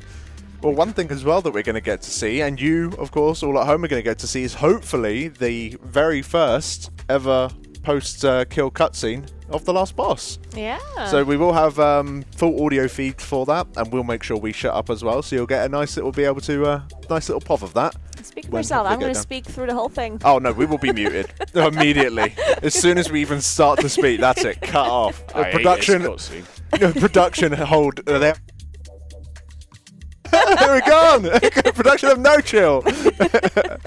So it looks like they've gone Firewing first and foremost, which is Yep. cool. That means we're going to be fighting Volcaros. Worm Boy. I think he's cute. He is very cute. I was hoping for a nastier boss. He's a little bit of a nothing burger, bless him, but he's early, isn't he? So it's just Teros 2, the fire version. Well, actually, it reminds me a little bit of the boss from Sepulchre. What was the name? The single target boss. Was the second boss? Oh gosh. I like the Uro worm. That one. He just kind of stuck up in the sky, and he was like a patchwork type boss. I'm trying to remember. There was, I think you could. Oh, yeah. Sepulchre was such a It's like it drug-fueled it was haze like a for me worm. now. It was a worm. It was a and big worm. He just. Oh, yeah. That fella, We yeah. all thought he was going to be the DPS check, and And then he every just- guild one-shot him. We Yeah, were like, yeah. oh, okay. It was very difficult though. Like it was very difficult for anyone who did not do splits. Because Yeah. like I remember watching Liquid and Echo reach the end range. Yeah, right? they and, did, And yeah. then they killed it, and I was like, oh. It's like, this If they doesn't- reached the end range. They've just been doing splits for Yeah. 5 days. exactly. They reached end range. That's not good. Well, it was like 4 days before the first boss It died, was right? something- For all the Yeah, non-split it was guilds. forever. That was a rough time. Here's Volcaros, though. So this is a cute little fight. Mm-hmm. Generally, fire bad, don't stand in it, but there's one point in which fire is good and you must stand in it. So that's largely what you'll be seeing. I do like the fact that it forces you to split up into 2 different teams, though. I think that's a cool idea because you get to really set the size of those teams. Standardly in your head, you're just like, yeah, of course, 10 one way, 10 the other. But you know, there might be some shenanigans afoot, but with it being so early, probably not. We'll see. It might change how you might want to play Evoker on this fight, especially for the Yeah, orc people. that's They actually might a be good wondering point. where they're going at certain times. But you will be seeing soon giant zones, and they'll be right next to each other. 2 big soak zones. You'll see the groups go half and half in each of them. The boss Just to split a normal. Probably not, already. actually. Yeah, I think the boss is going to die soon. But I like it, you know, Oh, the 3 seconds. There you go. the tail slams down. It's interesting looking tail, but it does slam down. Like a little prawn. And there we go. Oh, yeah, that's it. Any second now. Yeah, you see, 10. But you can see the energy going up, you know. he's having a go, the lad. Any second now. Oh, he's got wait. another tank buster. Okay, here's the big soak ink. There we go. Yay. So you can see there's 2 of them. If you don't have enough people soaking these, the fire that spawns from them will spread infinitely across the platform. So that's the idea. Yeah. Just if you got to make sure that you do your job properly. Yeah, but like Alex said, it's really cool. They split the team up in 2. And on Mythic, we're hoping like the tuning is done correctly, so they will need to meet at the end. They're obviously going to get nowhere near the end of the platform in the normal mode. But as this circles round, to give us a sort of intense Croesus feel at the end. Oh, yeah. Yeah, that would be nice to see. But again, it's an early boss, so it's like, probably not. They're probably going to be okay. But we kind of had that with Tectus. Yeah. If you remember, that did push all the guilds, even though it was a relatively early boss. We did see This all the way boss, towards the end. in theory, could be 5th. Because you could go through the life wing entirely. If this boss is tuned like nuts, you know what I mean? This could be a 5th boss, and a 5th boss can have teeth. You know, if the fire wing is just flat out going to be harder for some reason. Although on a boss like this, I think surviving whilst doing adequately on damage, considering its place in the instance, is probably more the design space in which it's living. But we Turn it up, will Morgan. see. We know what you're watching. Tune it. Turn it up. Double the health. That's some Razagast tuning right there. You know what this boss needs? A 50 million shield. Slap it on. Well, the 3rd boss down for Echo in Amirdrassil, and they're going to be pushing on to keep going here, and we might be seeing Furak. Very soon. I just thought I'd cover all the bases. Yeah, just get them all done. Laradar first, though. Yes, Larry. This boss kind of threw me for a loop a little bit when I was first watching it. It just seemed like a mechanic vomit, like there's so much going on. But I guess once you break it down, it's not too bad. You know, you have bad trees that you kill that turn into good trees that help your seed in the middle, and then you can use that seed to get rid of fire. You certainly can. So that's like the TLDR of next boss. I like that TLDR. That was good. Well, what do we know about Echo? Love seeds. They Big seeders. Yeah. They're big seeders. Liquid aren't they? too. Big into seeds. Okay. Love a bit of seed. Big botanists, are they? Oh, huge. Huge. Yeah. I was talking to Roger earlier and I said, how big's your seed? He went, massive. See, perfect reaction. from Always there. thinking about his seed. He looks tired, bless him. He looks. I think he's been flashbanged one too many times today. Oh, yeah. The guys were here before me. They've been here since 6 a.m. Oh yeah. Yeah. I had no idea why. I gave them so much abuse. I think they were all waiting to get rolled back. They were all sat at their PCs like part of me, I think that now that we can talk about, obviously these guys are not going to be going into Mythic on NA. They're purely doing this as a little expedition, partially for fun, partially for data, and some information, maybe even a little bit of practice just to see what's changed since. But See how you reset the bosses? yeah, legitimately, that kind of stuff can be useful. But these guys are going to get up really early tomorrow, so they need to kind of slam on through. I guess in all fairness, you don't need to be playing your best during splits. You know, during a normal or heroic mode split, you don't necessarily need to be. I disagree with that from what we've seen a while. Like, if they get sloppy in splits, it brings the whole mood down. Like, it does. Like, over the years, their efficiency on splits, and in fact, it's been a war between Liquid and Echo, is like, how efficient can you get on those splits? Because none of the players want to do it. And the faster you get through it, and we are expecting that the splits this time will be much, much harder than we saw in the Sarkareth raid, because you could do that with like 5 mains and then 25 extra people, because it was, you know, it was much, much simpler. But yeah, those split runs, man. Well, they're going to have to make sure as soon as the last boss dies, straight to bed. Well, we're casting at 5 a.m. tomorrow? I think the plan is to start on server up, yeah. Maybe that plan will change. We will let you know if it does, though, chat, as we're heading into Laredar. Yeah, little Larry. Do you think we're going to see this room like pushed to the very limit in the Mythic version? Again, this tuning we don't know, right? This whole raid hangs on the tuning of how good it's going to be. I personally like Larry. I think Larry's going to be a difficult boss. Yeah, I think he could be. Right? Yeah. Like, I think it's the bosses that seem like the most complicated have many things happening simultaneously, and there's like a seed they have to somehow, and then there's roots going around, right? And then there's like a switch where you have to kill the root as well. And I think that complication gives it the potential to be a hard boss. Now, of course, tuning might be so easy that it just falls over, but I do think this boss has a pretty high potential to be maybe like a small wall. Yeah, like Grim Totem-esque. You know, that kind of position. Oh, I see. Yeah, maybe like a 40-50 puller, just to kind of get your teeth into it and kind of, yeah. I think that's fair. They're going to get some. They are going to get some data here in terms of how low the boss will be before it forces its transition, because I think at one point it was 40, then it went down to 35%, I think, when you could force transition them into phase 2. Yeah. Oh, here you can see the new mechanic as they're going around. Well, I say new, if Heimel's new, but you're going around and to us, Alex. but going around and clearing some of the fire. It looks like they're not really spending too much time interacting with that mechanic right now, as the whole room is filled with fire, but they have to spend, when the boss is doing that big old ultimate cast at full energy, you do need to stay within the safe zone created by the roots that you have destroyed. And I think they made it as well, so if you can click that thing at any time it's got energy, you can go and splooge all over the floor and leave a mess. Although I got to admit, Mirrors wasn't very good at it. You didn't think he splooged well? As a Brackenspore main. Were you part of the firefighting team on Brackenspore? We had to, because it turned out somebody we assigned to it, it turned out he didn't use any World of Warcraft arms or some sort of moral guide, and he couldn't use the flamethrower because of that. It was something he couldn't see because it wasn't on the basic UI. And we were like, oh, right, okay. And then he was like, I'm not installing any either. I'll keep my gate client pure. Fair. I love that. Well, he loved it too as he looked for another guild. Unfortunate. It was unfortunate. We were like, what is the problem? He was like, yeah, I never use WoW add-ons. I keep my client clean. Oh, they're going to let the soaks off? Nah, we're good. I thought they were considering science there, actually. I think the damage numbers. Like, these characters, in terms of their gear, I think they're somewhere around, like, 440, I think was told to me. So they're not, like, Omega Biz, but they're not, like, trash either. They're, like, in a pretty solid spot. Here comes the Moonkin targets.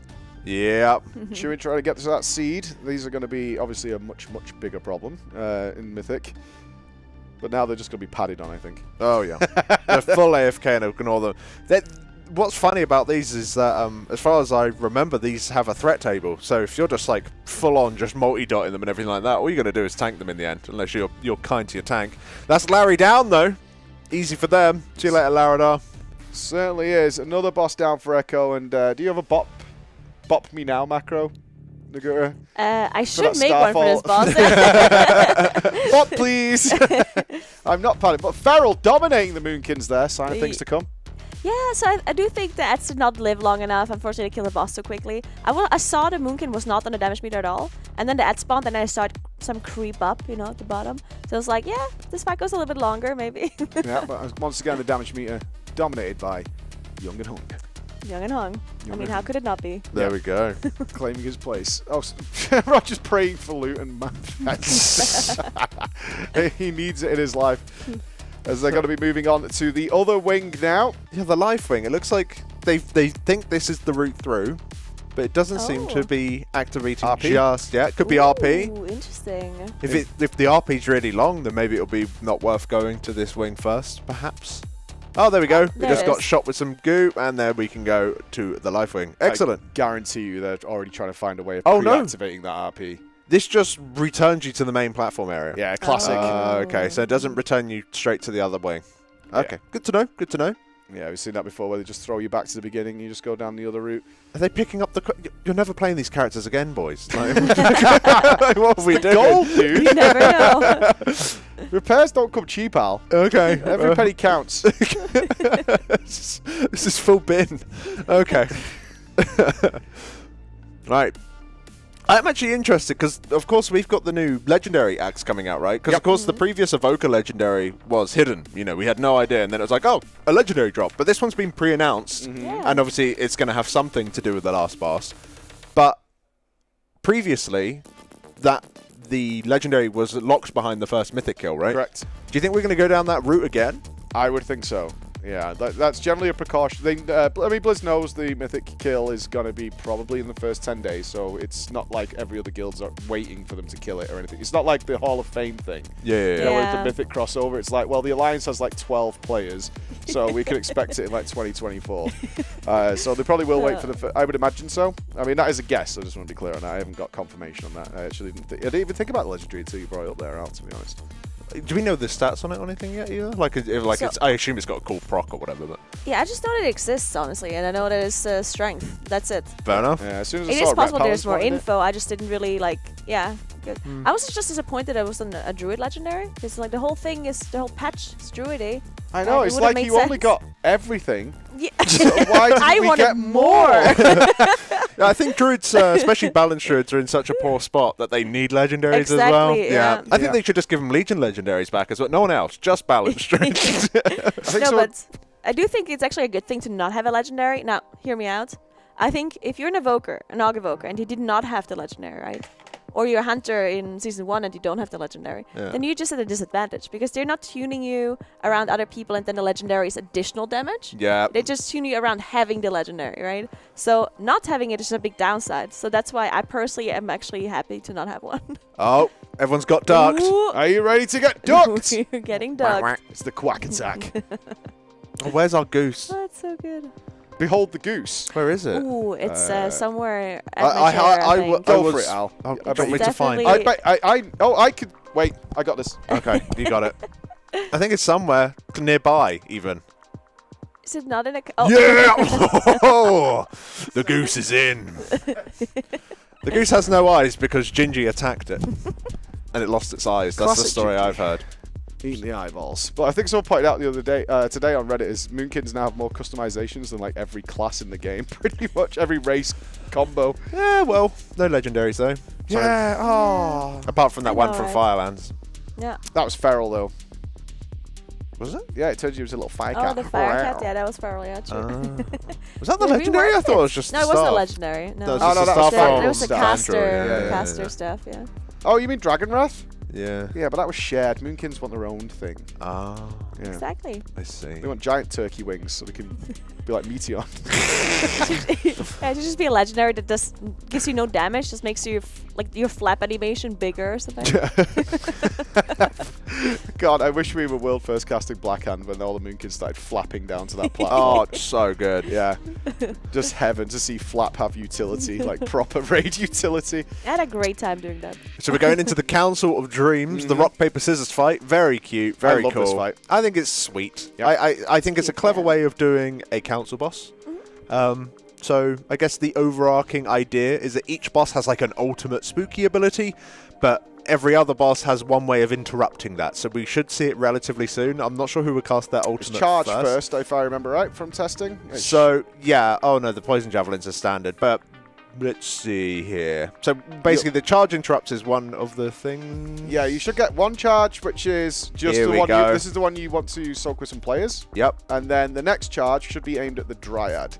Okay. The Dryad will leap away, and then you have to aim the charge at it. But they are killing the boss so fast that hopefully we will actually see the mechanics coming in. I believe it's the Dryad we interrupted. You can see some It's players Pip getting that is ducked. casting first. There we go. Oh, I think you. No, this that's is standard pip. That's standard. The pushback is totally standard. Yeah, that's standard pip ability. Yeah, so you can see the Dryad moved away there. Oh, we're ducking people now? Yeah, everyone's getting dark. He ducked all the way through the fight. It's just you need the duck to there we end go. at a specific time. Quack, quack, baby. That's so cool. Yeah, you need the duck to interrupt. There the we go. ultimate. Yeah, you just saw him turn into a larger duck. It would look like a heron or something, really. No, it's really more of a duck build. And here we see this is more of a heron, really. But yeah, the idea is that each of the bosses do something that interact with the other one to stop their ultimate ability, whether it's polymorphing them, hitting them with a charge, or standing in some flowers to stop yourself from dancing for 15 seconds. Correct. But it's a cute little fight. The bosses can't be moved very easily. It's only really the bear that can be moved. But the bear has, like, I think, from memory, a number I remember hearing is like 1.7 times as much health. Yeah, it's nearly double the HP of the others. So, yeah, you kind of want to cleave off the Still bear onto the dying others. first. That bear is absolutely annihilated, It's though. only what melee can stay on. They're not going anywhere. Yeah. Getting the melee to like follow a tank, nah. And they're just the classic melee here, just moaning at the tank to put the bear next to something else. Like, we'll cleave if you literally walk us to it. I will happily cleave. But other than that, I'm going nowhere. So they are balancing the HP out now. Mm-hmm. Because, of course, they do need to die within X seconds of each other, because otherwise they'll start healing, which isn't too bad on normal mode. I think it's 30%, but when it gets to Mythic, it is 100%, so that's pretty much an insta-wipe. 15 seconds on normal, do we know? I don't know window? the cast time. We I will don't find know the out cast time either. soon. As they are going to start beginning to cast.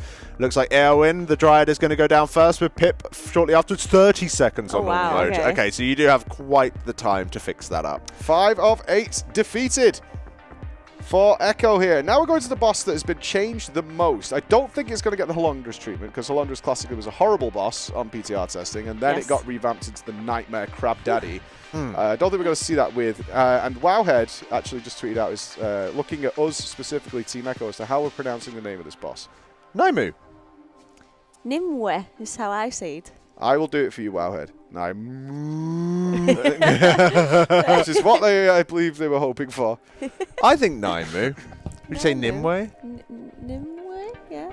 Sounds a bit elvish. It does. Yeah. It's a little too complicated for me. Perhaps Naimu was a saucy lady in a wood looking for a ring. Yeah. Who knows? There's trees involved and the lines, so you never know. Oh, Very elfish. Oof. So that's what happens when you have the trees cross the lines. Yes, it does. Yes, a little would bit of not recommend that. They will have to be careful of that during the actual fights. Yes, yes, they will. Yeah, I couldn't say the name of this. I was just saying overlapping floor boss. That is what we call this one, because it's been changed significantly. And like Alex, actually, the feedback from the guys who did the mythic testing, because we did heroic testing, was that this fight is awesome now. But I'm with you, Al. I'm not quite sure what makes it awesome now, other than it's not terrible now.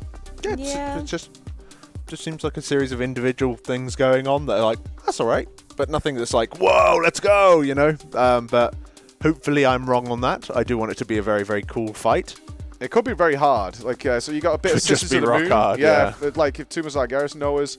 I remember a bit of Sisters of the Moon. These overlapping lines cause raid damage and all sorts of stuff, particularly on Mythic, and they can drop grass to allow you to walk over this without setting it off. We're going to have massive ads spawn in the left and right of the room that you'll have to go into range of and fight, and they'll give you debuffs and a bit of a Four Horsemen style maneuver. So it's a combo of a lot of things happening on this fight now to make it interesting. A lot of quick switching required.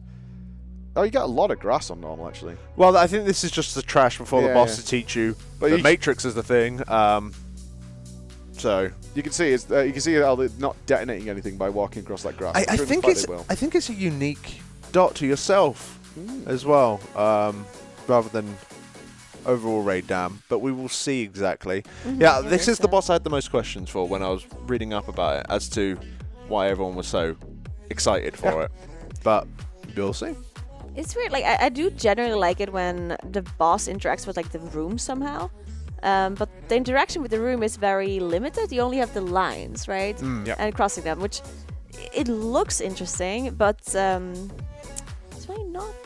But we'll see on Mythic. Right? I mean, it is possible that there's different strategies crossing these lines. And I think for melee, it's also a bit hard because the boss is kind of stuck in this place, in this tree. There seems to be tons of mechanics on this fight that is like kind of cruel to melee, but nothing that's Yeah. preventing you from taking melee at the same time. You know what I mean? Good. We don't want to go back to those days. Yeah, so I imagine we won't be seeing like only 2 melee on this fight, lol. Hopefully we can have a good amount of them, as we are going to be pulling straight into Naimu. You can see her drawing the defensive matrix. Oh, I think the matrix is already up there, which is the lines all over the floor, as Mike has been saying, that we want to avoid crossing because it gives you a small personal dot. Soak these up. Oh yeah. They pulse until they're gone. I'm paying such closer attention to this, even though it's normal mode, because it is the one that has been changed the most since we got to do a little bit of testing on it. There's you can see, spreading the grass.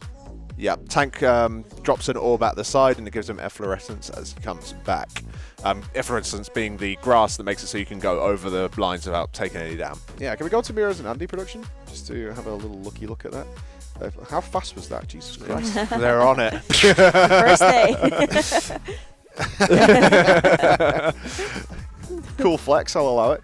Oh, this line mechanic's cute as hell. Can you see as they like come down? It's like a little Yeah. Guitar Hero style showing of how the mechanic's going to happen. Yeah. But It's hard to see though if you don't know what's happening, right? Mhm. Because it looks the exact same way as the lines on the floor. Yeah, But so if you see you how know they what draw you're the looking lines. for, you can see the orbs come down Mhm. on the side of the boss. So full bloom, you don't want to stand in this AoE around her necessarily because it does do a lot of damage. But I guess you could have the tank stay in there to Yeah, get and the just efflorescence. Yeah. I was speaking to Dratnos about that actually because we weren't too sure. Because like on Mythic that does 900k damage. So it seems that you don't ever really want to stand in it just to get efflorescence, but it does seem to be worth. As I think both of the side ads have already died in my own little rambling. There's 2 ads at the sides that needed to be killed, and they have already been done. I just saw Andy run over to it. Boss casting Continuum, which is redrawing the lines whilst doing a little bit of raid damage. Why? Is that Servo? What? That's a. That's got to be Servo. He's got 5 buttons.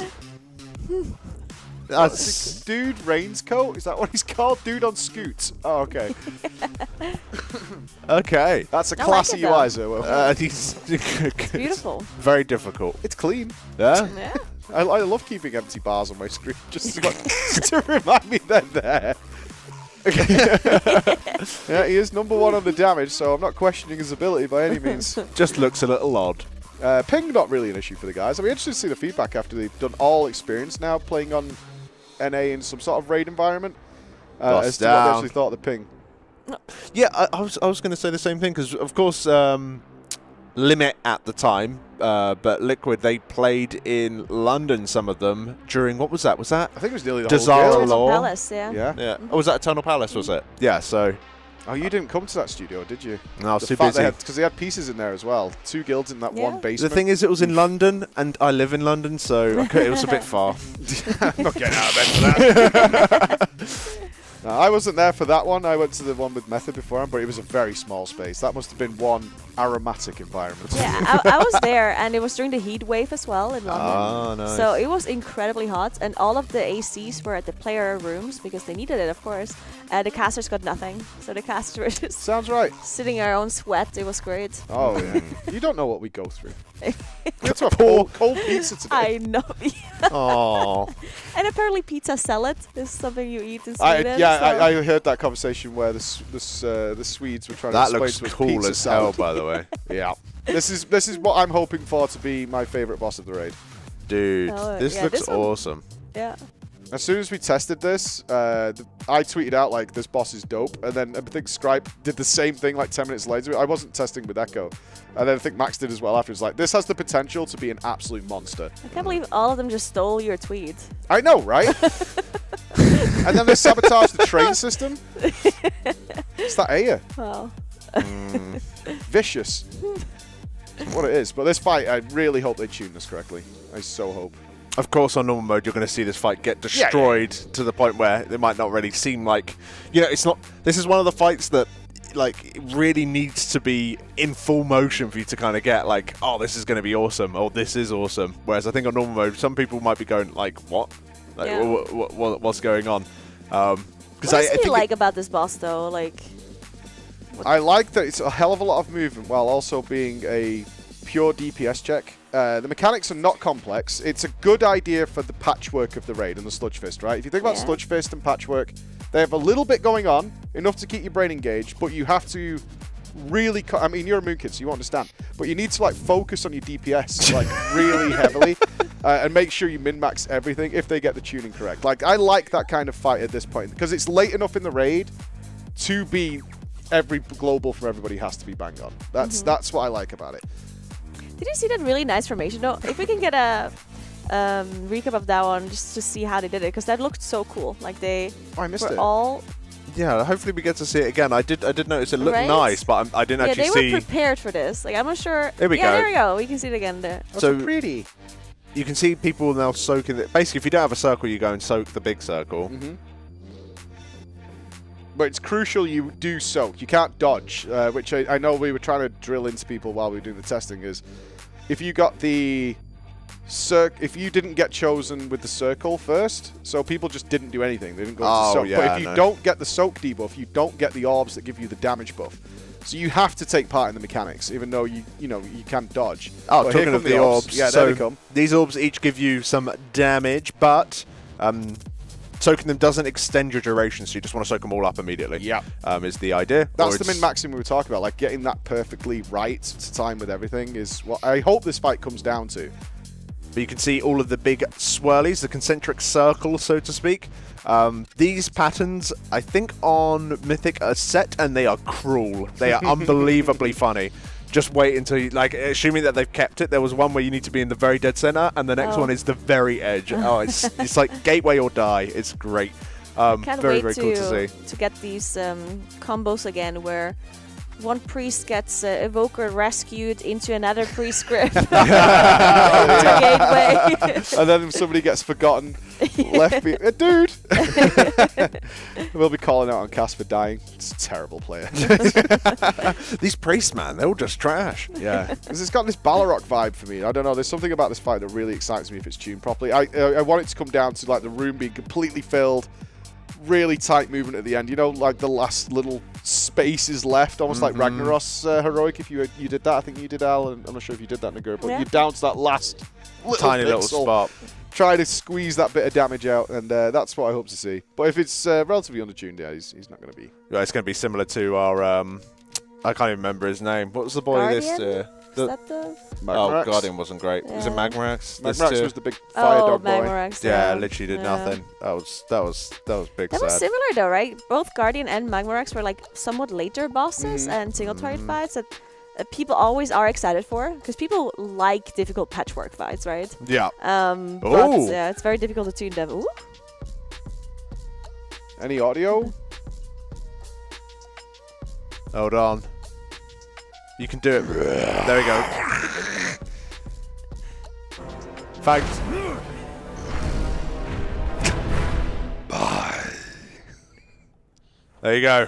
Original audio right there. Wow. Very That well gave done. me chills. Farouk saying hello and goodbye. We will be more ready for actual audio for when we kill the last boss. We didn't know there was going to be a cutscene. We didn't know there was a cutscene there. Oh God, these dragons, I hope they don't bug out. That would be shocking. Oh, what? A dragon going from one boss to another? That will never break. Perfect. They should put that in every raid. With that, the black one of Razagath just never made it. Yeah. Even for like 3 days, it just never arrived. That was really weird. Just ran one random one. It was just like, nope, not doing it. Do you want to go in there? Are you serious? Have you seen the boss? He just grunted at us. I'm not going there. Oh, here we go. This fight, what do you think? Very cool. Yeah? It's my fave in here for sure. Yeah. Obviously, without seeing the last boss. But Tindrill's so cool. Like, he's a cute, simple boss in terms of he's just got his base mechanics that he uses throughout all 3 phases. But in phase 1, he's also a bit of a boomkin. In phase 2, he's an angry tree boy. And then in phase 3, he's a bit of a boomkin and a bit of an angry tree boy. And so it's not like you're learning a bunch of new stuff. You're just learning new overlaps, which I think is pretty neat. Yeah. This is a lot of mechanics happening.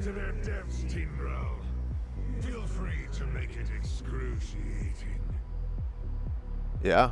Their screams shall be music to your ears. Nice wings. Is he off? What do you think about this mount, or just like the visual of that bird form?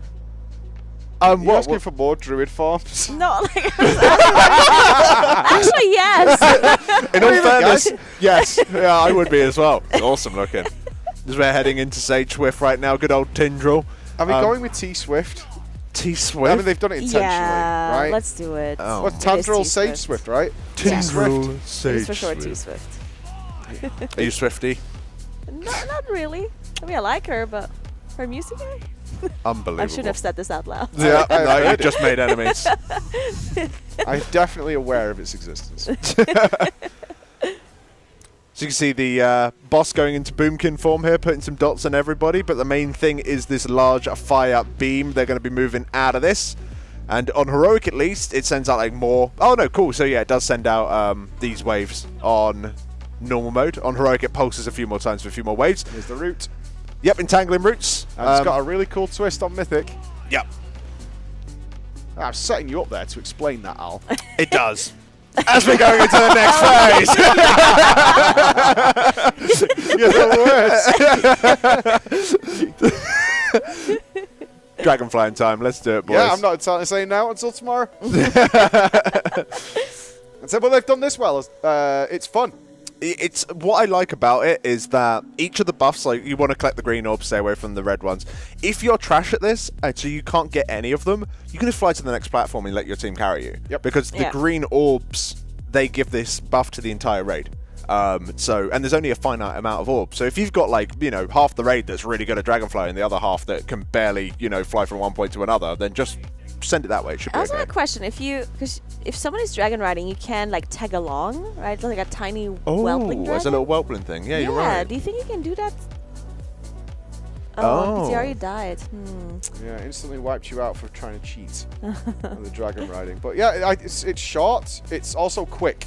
It's not like we all got a mount. It's not like the the automated drakes where it's like we've got to watch for a stupid animation and go off. So it's nice and fast. It's integrated. It gives you a damage buff and everybody's happy. Yeah. You get Yeah. to dodge some things and then it gets back down. I think they've implemented this in a really nice way. And not memeing you this time, on Mythic mode, there is dragon flying during the actual boss fight stages, and it normally lines up with these routes, where the routes are a little bit more tanky, but you can send 4 people up to catch some bombs, and when they land with the bombs, it deals damage to the boss and the routes.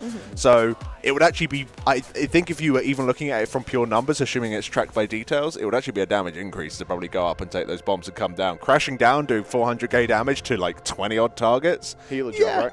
Healer job. Yeah. Actually, no meme, Yeah. probably healer job, you're right. No, I'm serious. Like, this will be a nice moment. Leave the hots on, get the healers up in the sky, get them down blasting damage. And hopefully the healers will be having fun doing that kind of stuff. One more thing about the roots is, if I remember correctly, is if you actually remove them by not killing the roots, by, using freedom or shapeshift, something like that, then an ad spawns, right? Yeah, So- they punish you on Mythic for doing Exactly, that. yeah. So you don't want to do that. You just want to get rid of them.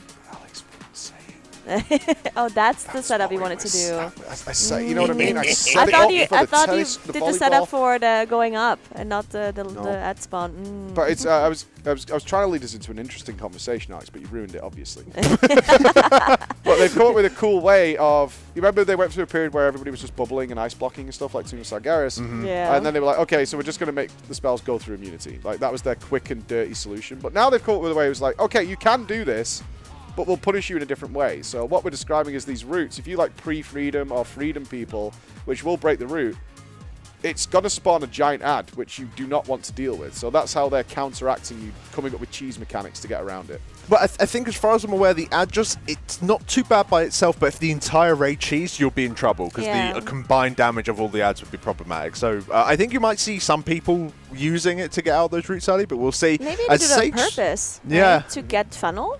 Yeah, damage. you could do maybe. Yeah. But Sage Swift is going down, so we're going to have a little bit of a probably shut up as we hear anything that does go on post Sage Swift deathness. Yeah. See you later, T Swift. Oh. Goodbye, T Swift. Oh, it's a tree form. I don't think we've seen this yet. You're going to see all these little seeds. You've got to go and step on them. Can it die in phase 2? Oh, that's Oh, no, a good we've flown question. twice. We- We yeah, are in we've phase already 3. flown yeah, twice, just double checking. But if you don't step on these trees, then these seeds even, they turn into a horrible, horrible tree. Someone didn't Kill us go all. under the boss, therefore they are completely invisible to any other raider. So if you Here we don't go. get the AoE, that's on you. Let's have a listen. Here he comes. Hello, mate. Ashes to ashes. What a pity. When you are ready to die, find me. I await you on the cusp of my ascension. Bye. Goodbye. He's cusping. Yeah. I like it. Nothing wrong with a good cusp. Oh, more RP waiting. Oh, Ooh, okay. Burning a tree. Seen that before? take flight. You can hear the boys howling in the other room. Oh, that's cool. You fly into the Nice. We're going into the the rift. tree. Yeah. Well, actually, yeah. Brother abandoned me. My sister betrayed me. But I didn't need them. I don't need anyone. My time has come. Azeroth will be reborn in flame. And you will be the first to burn.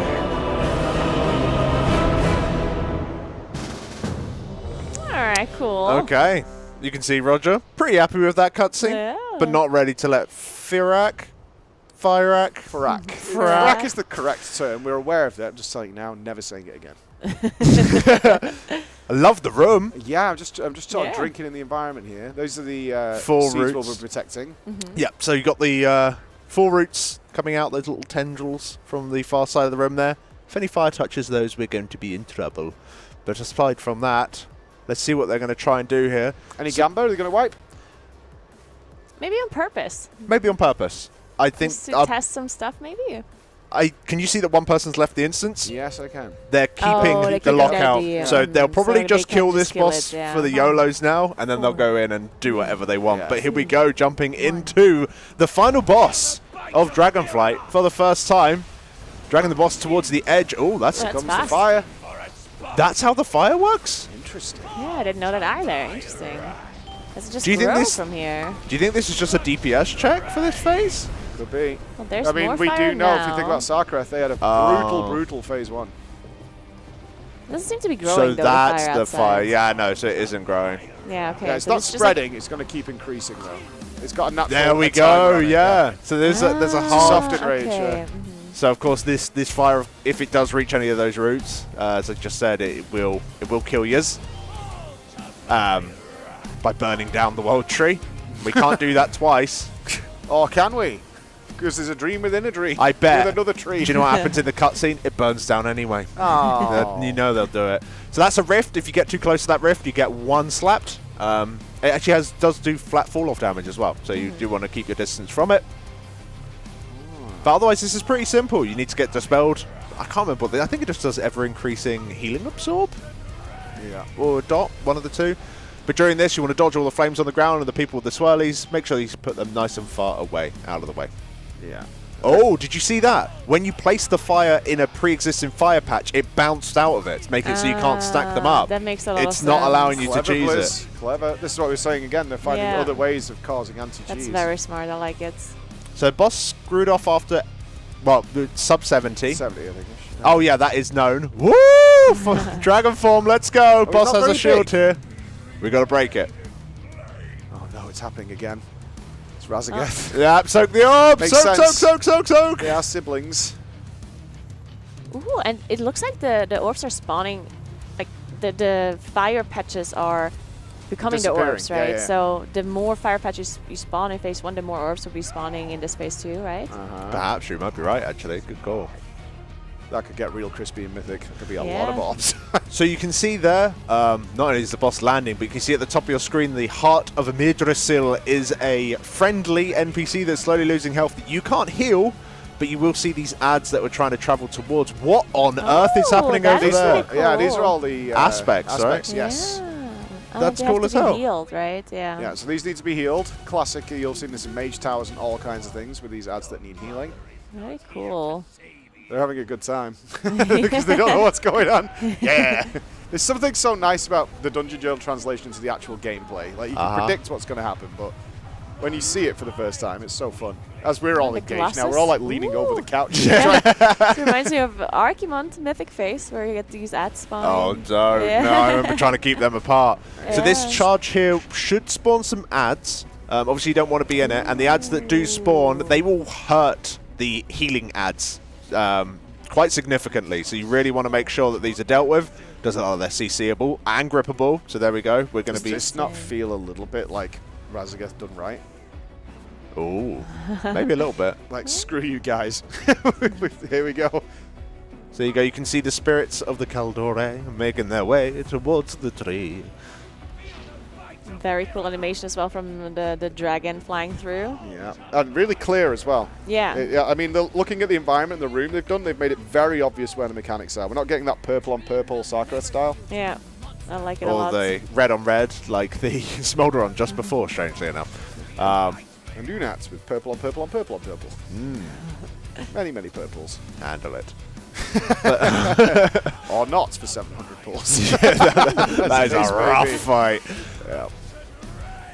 So you can just see it seems to be cycling through this. We don't actually know when it transitions. It's not in the dungeon journal. No. A reasonable thing to think is 40. Yeah. It could be also after... The boss is doing a very clear cycle here of fighting you for a little bit, spawning these two big boys, and then doing a charge across the room, as you can see here. Yeah. So it might be after this charge across the room, then the boss is like, well, I've had enough now. We're going into the next phase. Oh, yeah, I like that. He has 3 cycles, and then he'll just transition regardless. I think he will do 3 cycles of transition regardless, or it'll be health percentage, and I think we'll probably be seeing health percentage just because of the gear that these boys have. You can see that all of these ads, they are hurting these spirits a little bit as they are getting a little bit too close, but not to the point where they're going to not be able to heal the World Tree, though, so that's okay. Ignored some CC there, but obviously they didn't CC the ones that weren't near the ads, so they just let them do whatever they were going to do. So we are sub 40. And continuing, so maybe one more round of mechanics. Yeah. We are seeing, obviously we've got to bear in mind this is normal, and you've seen how quickly the bosses have melted, that the boss is considerably lower than it will be, you know, when we get into Heroic and Mythic by this point. Oh, we're sub 35 now. That's normally another break point in which the boss would say, okay, I'm leaving this phase early. So... I mean, I doubt they've tuned... I mean, I think he's going to force transition at some point. They're not going to let you sort of delay, start him on another cycle so you can push the DPS even further. Not 30 either. Oh, here we go. Oh, there it is. Yeah. Oh, so 30 then. Force transition at 30. I think it was after 30, but maybe it's time. Oh! That was a lovely animation. Dude, Yeah, this is cool as hell. nice. Yeah, that double bounce was great. We're getting word from production. Okay, these are the seeds. Now, these seeds are Holondrus bombs. They look like a lot, If you get hit by any mechanic whilst you hold one of these seeds, you will turn into a fire seed and actually do ticking damage to the raid. If you keep the seed alive, it will make it so that you can place a zone that prevents you from the boss's ultimate 100% ability. This boss looks so damn smooth, man. It's smooth, it's clear, it's everything I want from the last boss. Everything is really obvious. The environment is perfect. They've done And if you such put a them on good the job, floor, man. the seats, then what happens? So you can see here, Oh, so if you put them on the floor, it they creates make the a safe okay. zone for you, yeah. Yeah, okay. But, But once you put it on the floor, it creates a zone and then it's gone? it looks like it, yeah. It looks like a it does look one-time like that, use. right? So you've got to ration your seed uses there. They use 2 when really they Ref, probably Roger. should use 1. he was like memeing. Well, that's I a was Razageth meme. Right. Okay, here we go. Let's have a listen. Let's have a listen, guys, with Wave.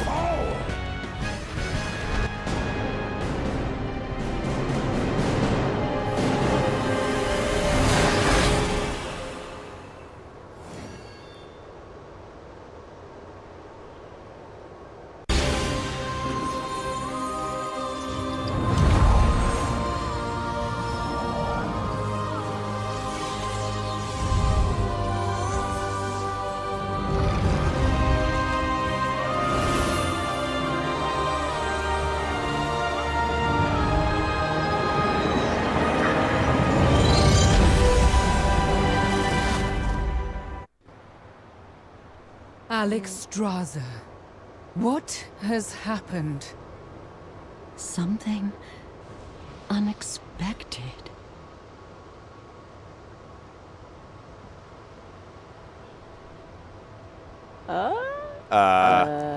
Okay, that just absolutely confirmed there's a mythic only phase. Oh, you can go and talk to each of the people individually over there now. Roger, Lawmaster, go find out what's going on because I have no idea what just happened. Yeah, Well, I oh, think we you can know what you happened can at the end of talk. Dragon Soul, where there was like, we're no longer aspects now. Now they're back or whatever. They've been back for a while, Al. Yeah, you but keep up with the lore. Yeah, but they're back again. Shady's back. I'm immortal. Oh, Back you can speak again. to her. Tell me more. Oh. How can this be? Our spectral powers have returned? This is not the Titan's magic. This is of our world, yet unlike anything I have known. Amirdrassil has left the dream. And while the aspects once gave their blessing to the world trees, this time Azeroth blessed us. I felt her presence. It was beautiful. Now I understand. I thought to survive, we needed to reclaim our aspectral powers.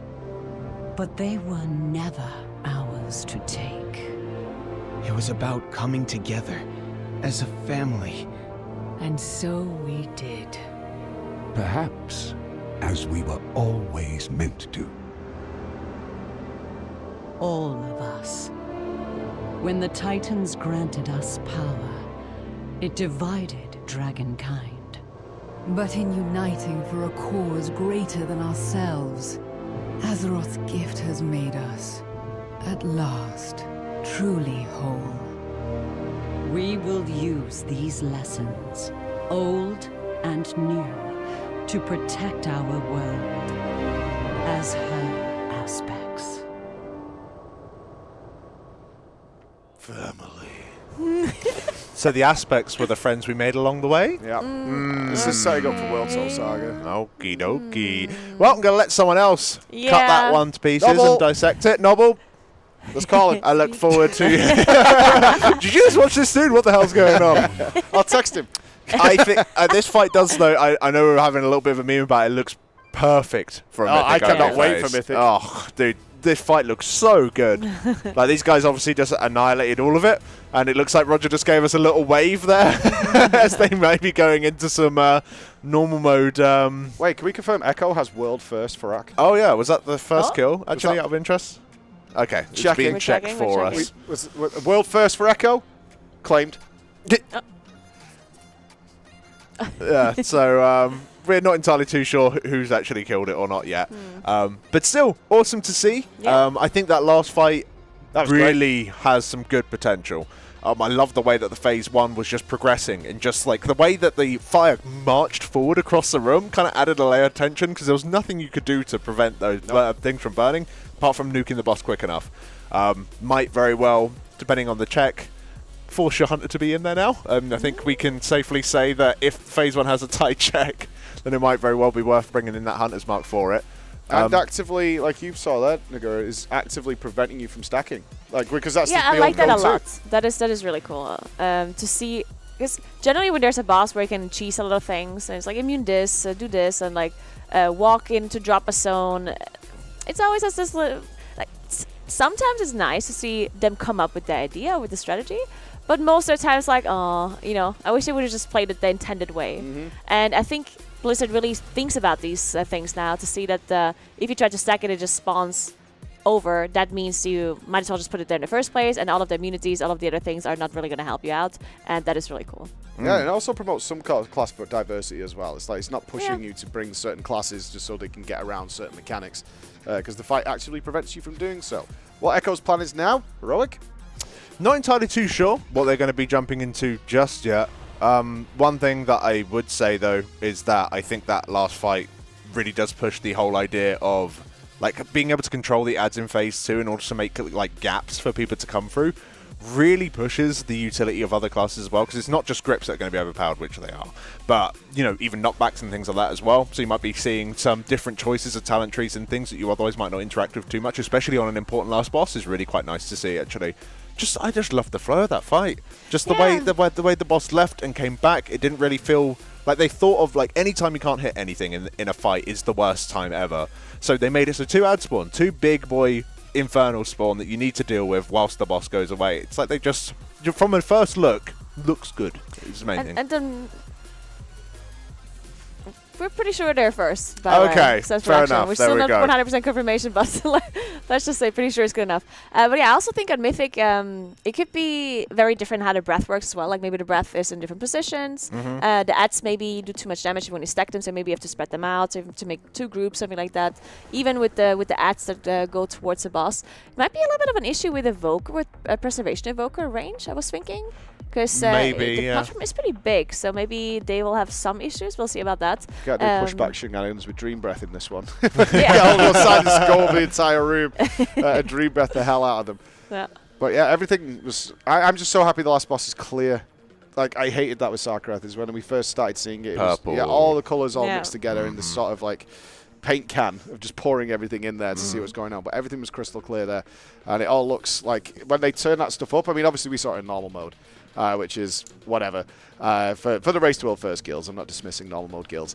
But when it gets tight, you can imagine, you said all those extra orbs that might be coming in. That could be like a defining factor. It's like we have to, if you think about Echo of Neltharion, we need to break the DPS at this point. Otherwise, we just have so many orbs that we just can't deal with it at that point. We can't do that 6th row. We saw that with Razageth as well, that 6th or 7th pushback. We have nothing left.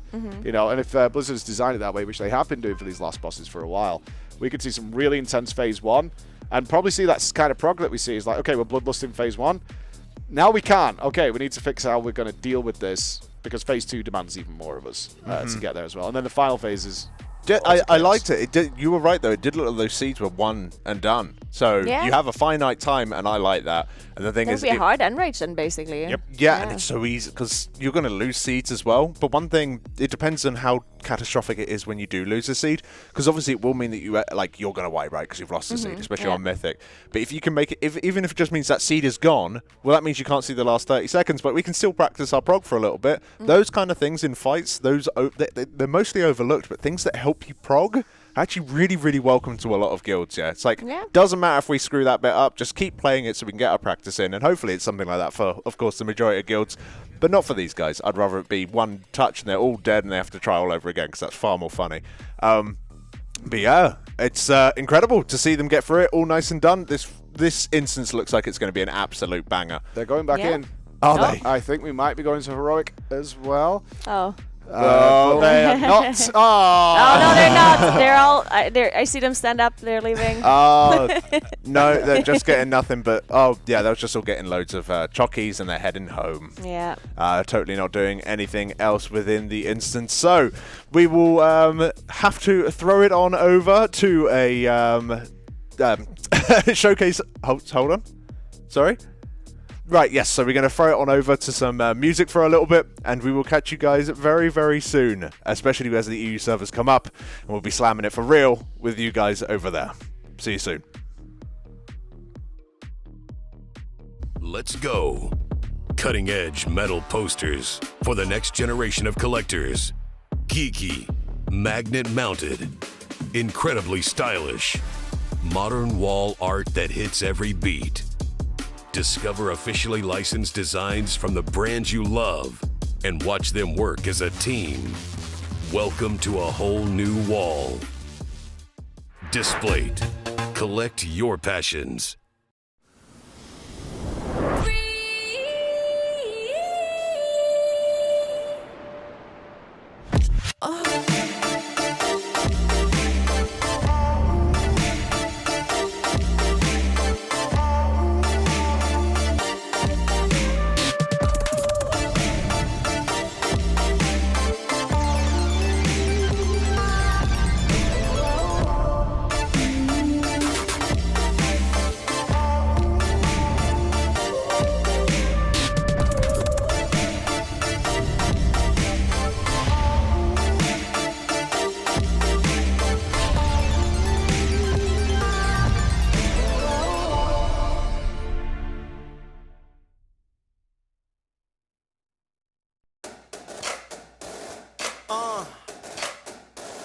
Here we go again.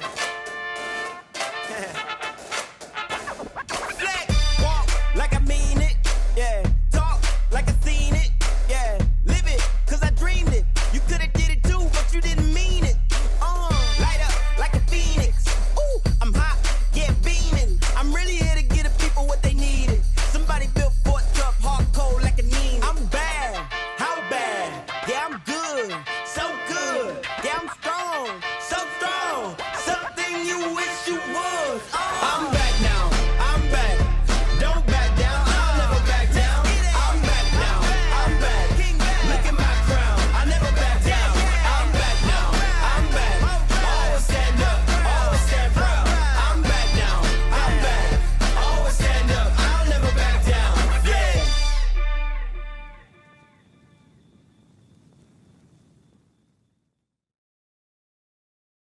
Do you ever find yourself at the PC thinking about your health? You're ready to make a change, but you either tried and failed before, or you simply feel confused about where to start.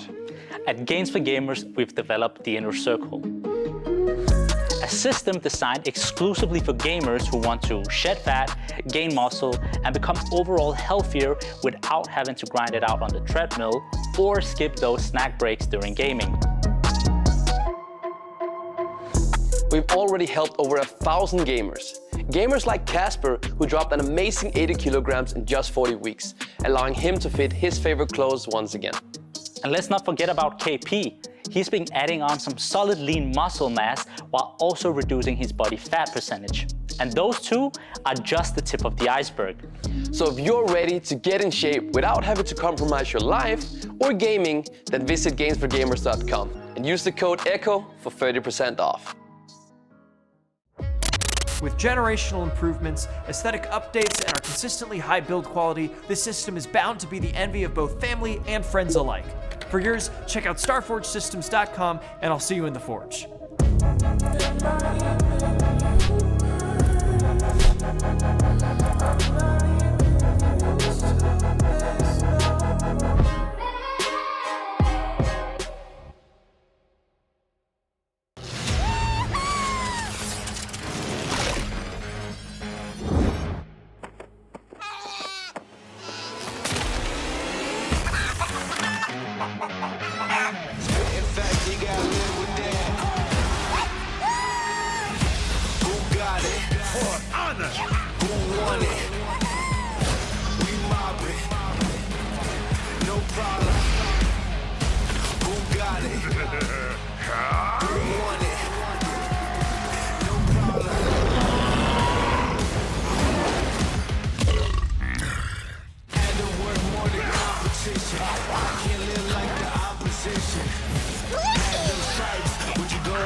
At Echo, we aren't just gamers. We're a small team of passionate and dedicated professionals. We strive to deliver the best entertainment we can. We don't hold back, and we aren't shy to share our entire journey with you. From behind the scenes to capturing the best moments in gaming history. We take you with us on an epic adventure. Our goal is to keep pushing the boundaries and innovate how we can deliver the best experiences for our audience and our partners. Because without you, events like these wouldn't be possible. So on behalf of the entire Echo team, we thank you. If you would like to join us as we continue to create captivating events like these, get in touch with us at partnerships@echoesports.gg.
here, dude. This should be the place. Right here, yeah.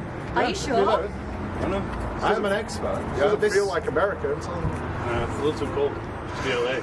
Oh, that's just you. It looks right. Liquid isn't like this. Is it not? I mean, I think it's supposed to be here. Oh, there we go.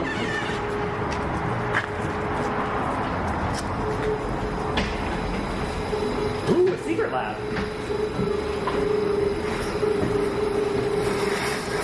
Right. Spy! What are you doing here? No. Alex, American spy. We gotta talk. You've been working together. You're working for Liquid. Oh, no, I'm not. I swear. Okay, Liquid and I, we're not working together. You are all Echo. I'll like, just a monkey box. I know what you did. Remember it's getting What you guys doing? Hey! What you guys doing? You know it's upstairs, right? What are you guys doing? Rumbling.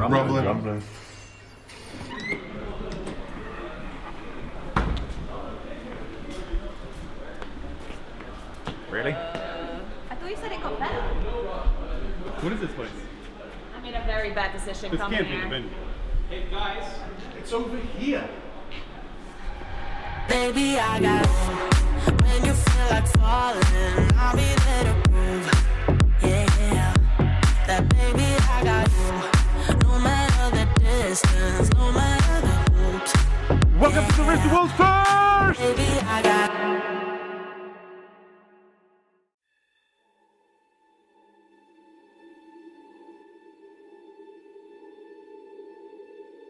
Champions, what lies ahead is a sacred space within the Emerald Dream. Any intruder to the dream will be attacked, no matter the purity of their intentions. With this seed of life, we are one step closer to stopping Farak. The seeds of life are in place. Amirdrassil awaits our defense. And Farak, my wrath. The age of dreaming comes to an end. This seed will be the ember that burns the world. 2% to go for Echo here as they are racing to the finish line. Bear witness to the purity of flame and be consumed. Echo is the new Dragonfly! Move out of the way! Oh my goodness! What is born of fire can never be extinguished.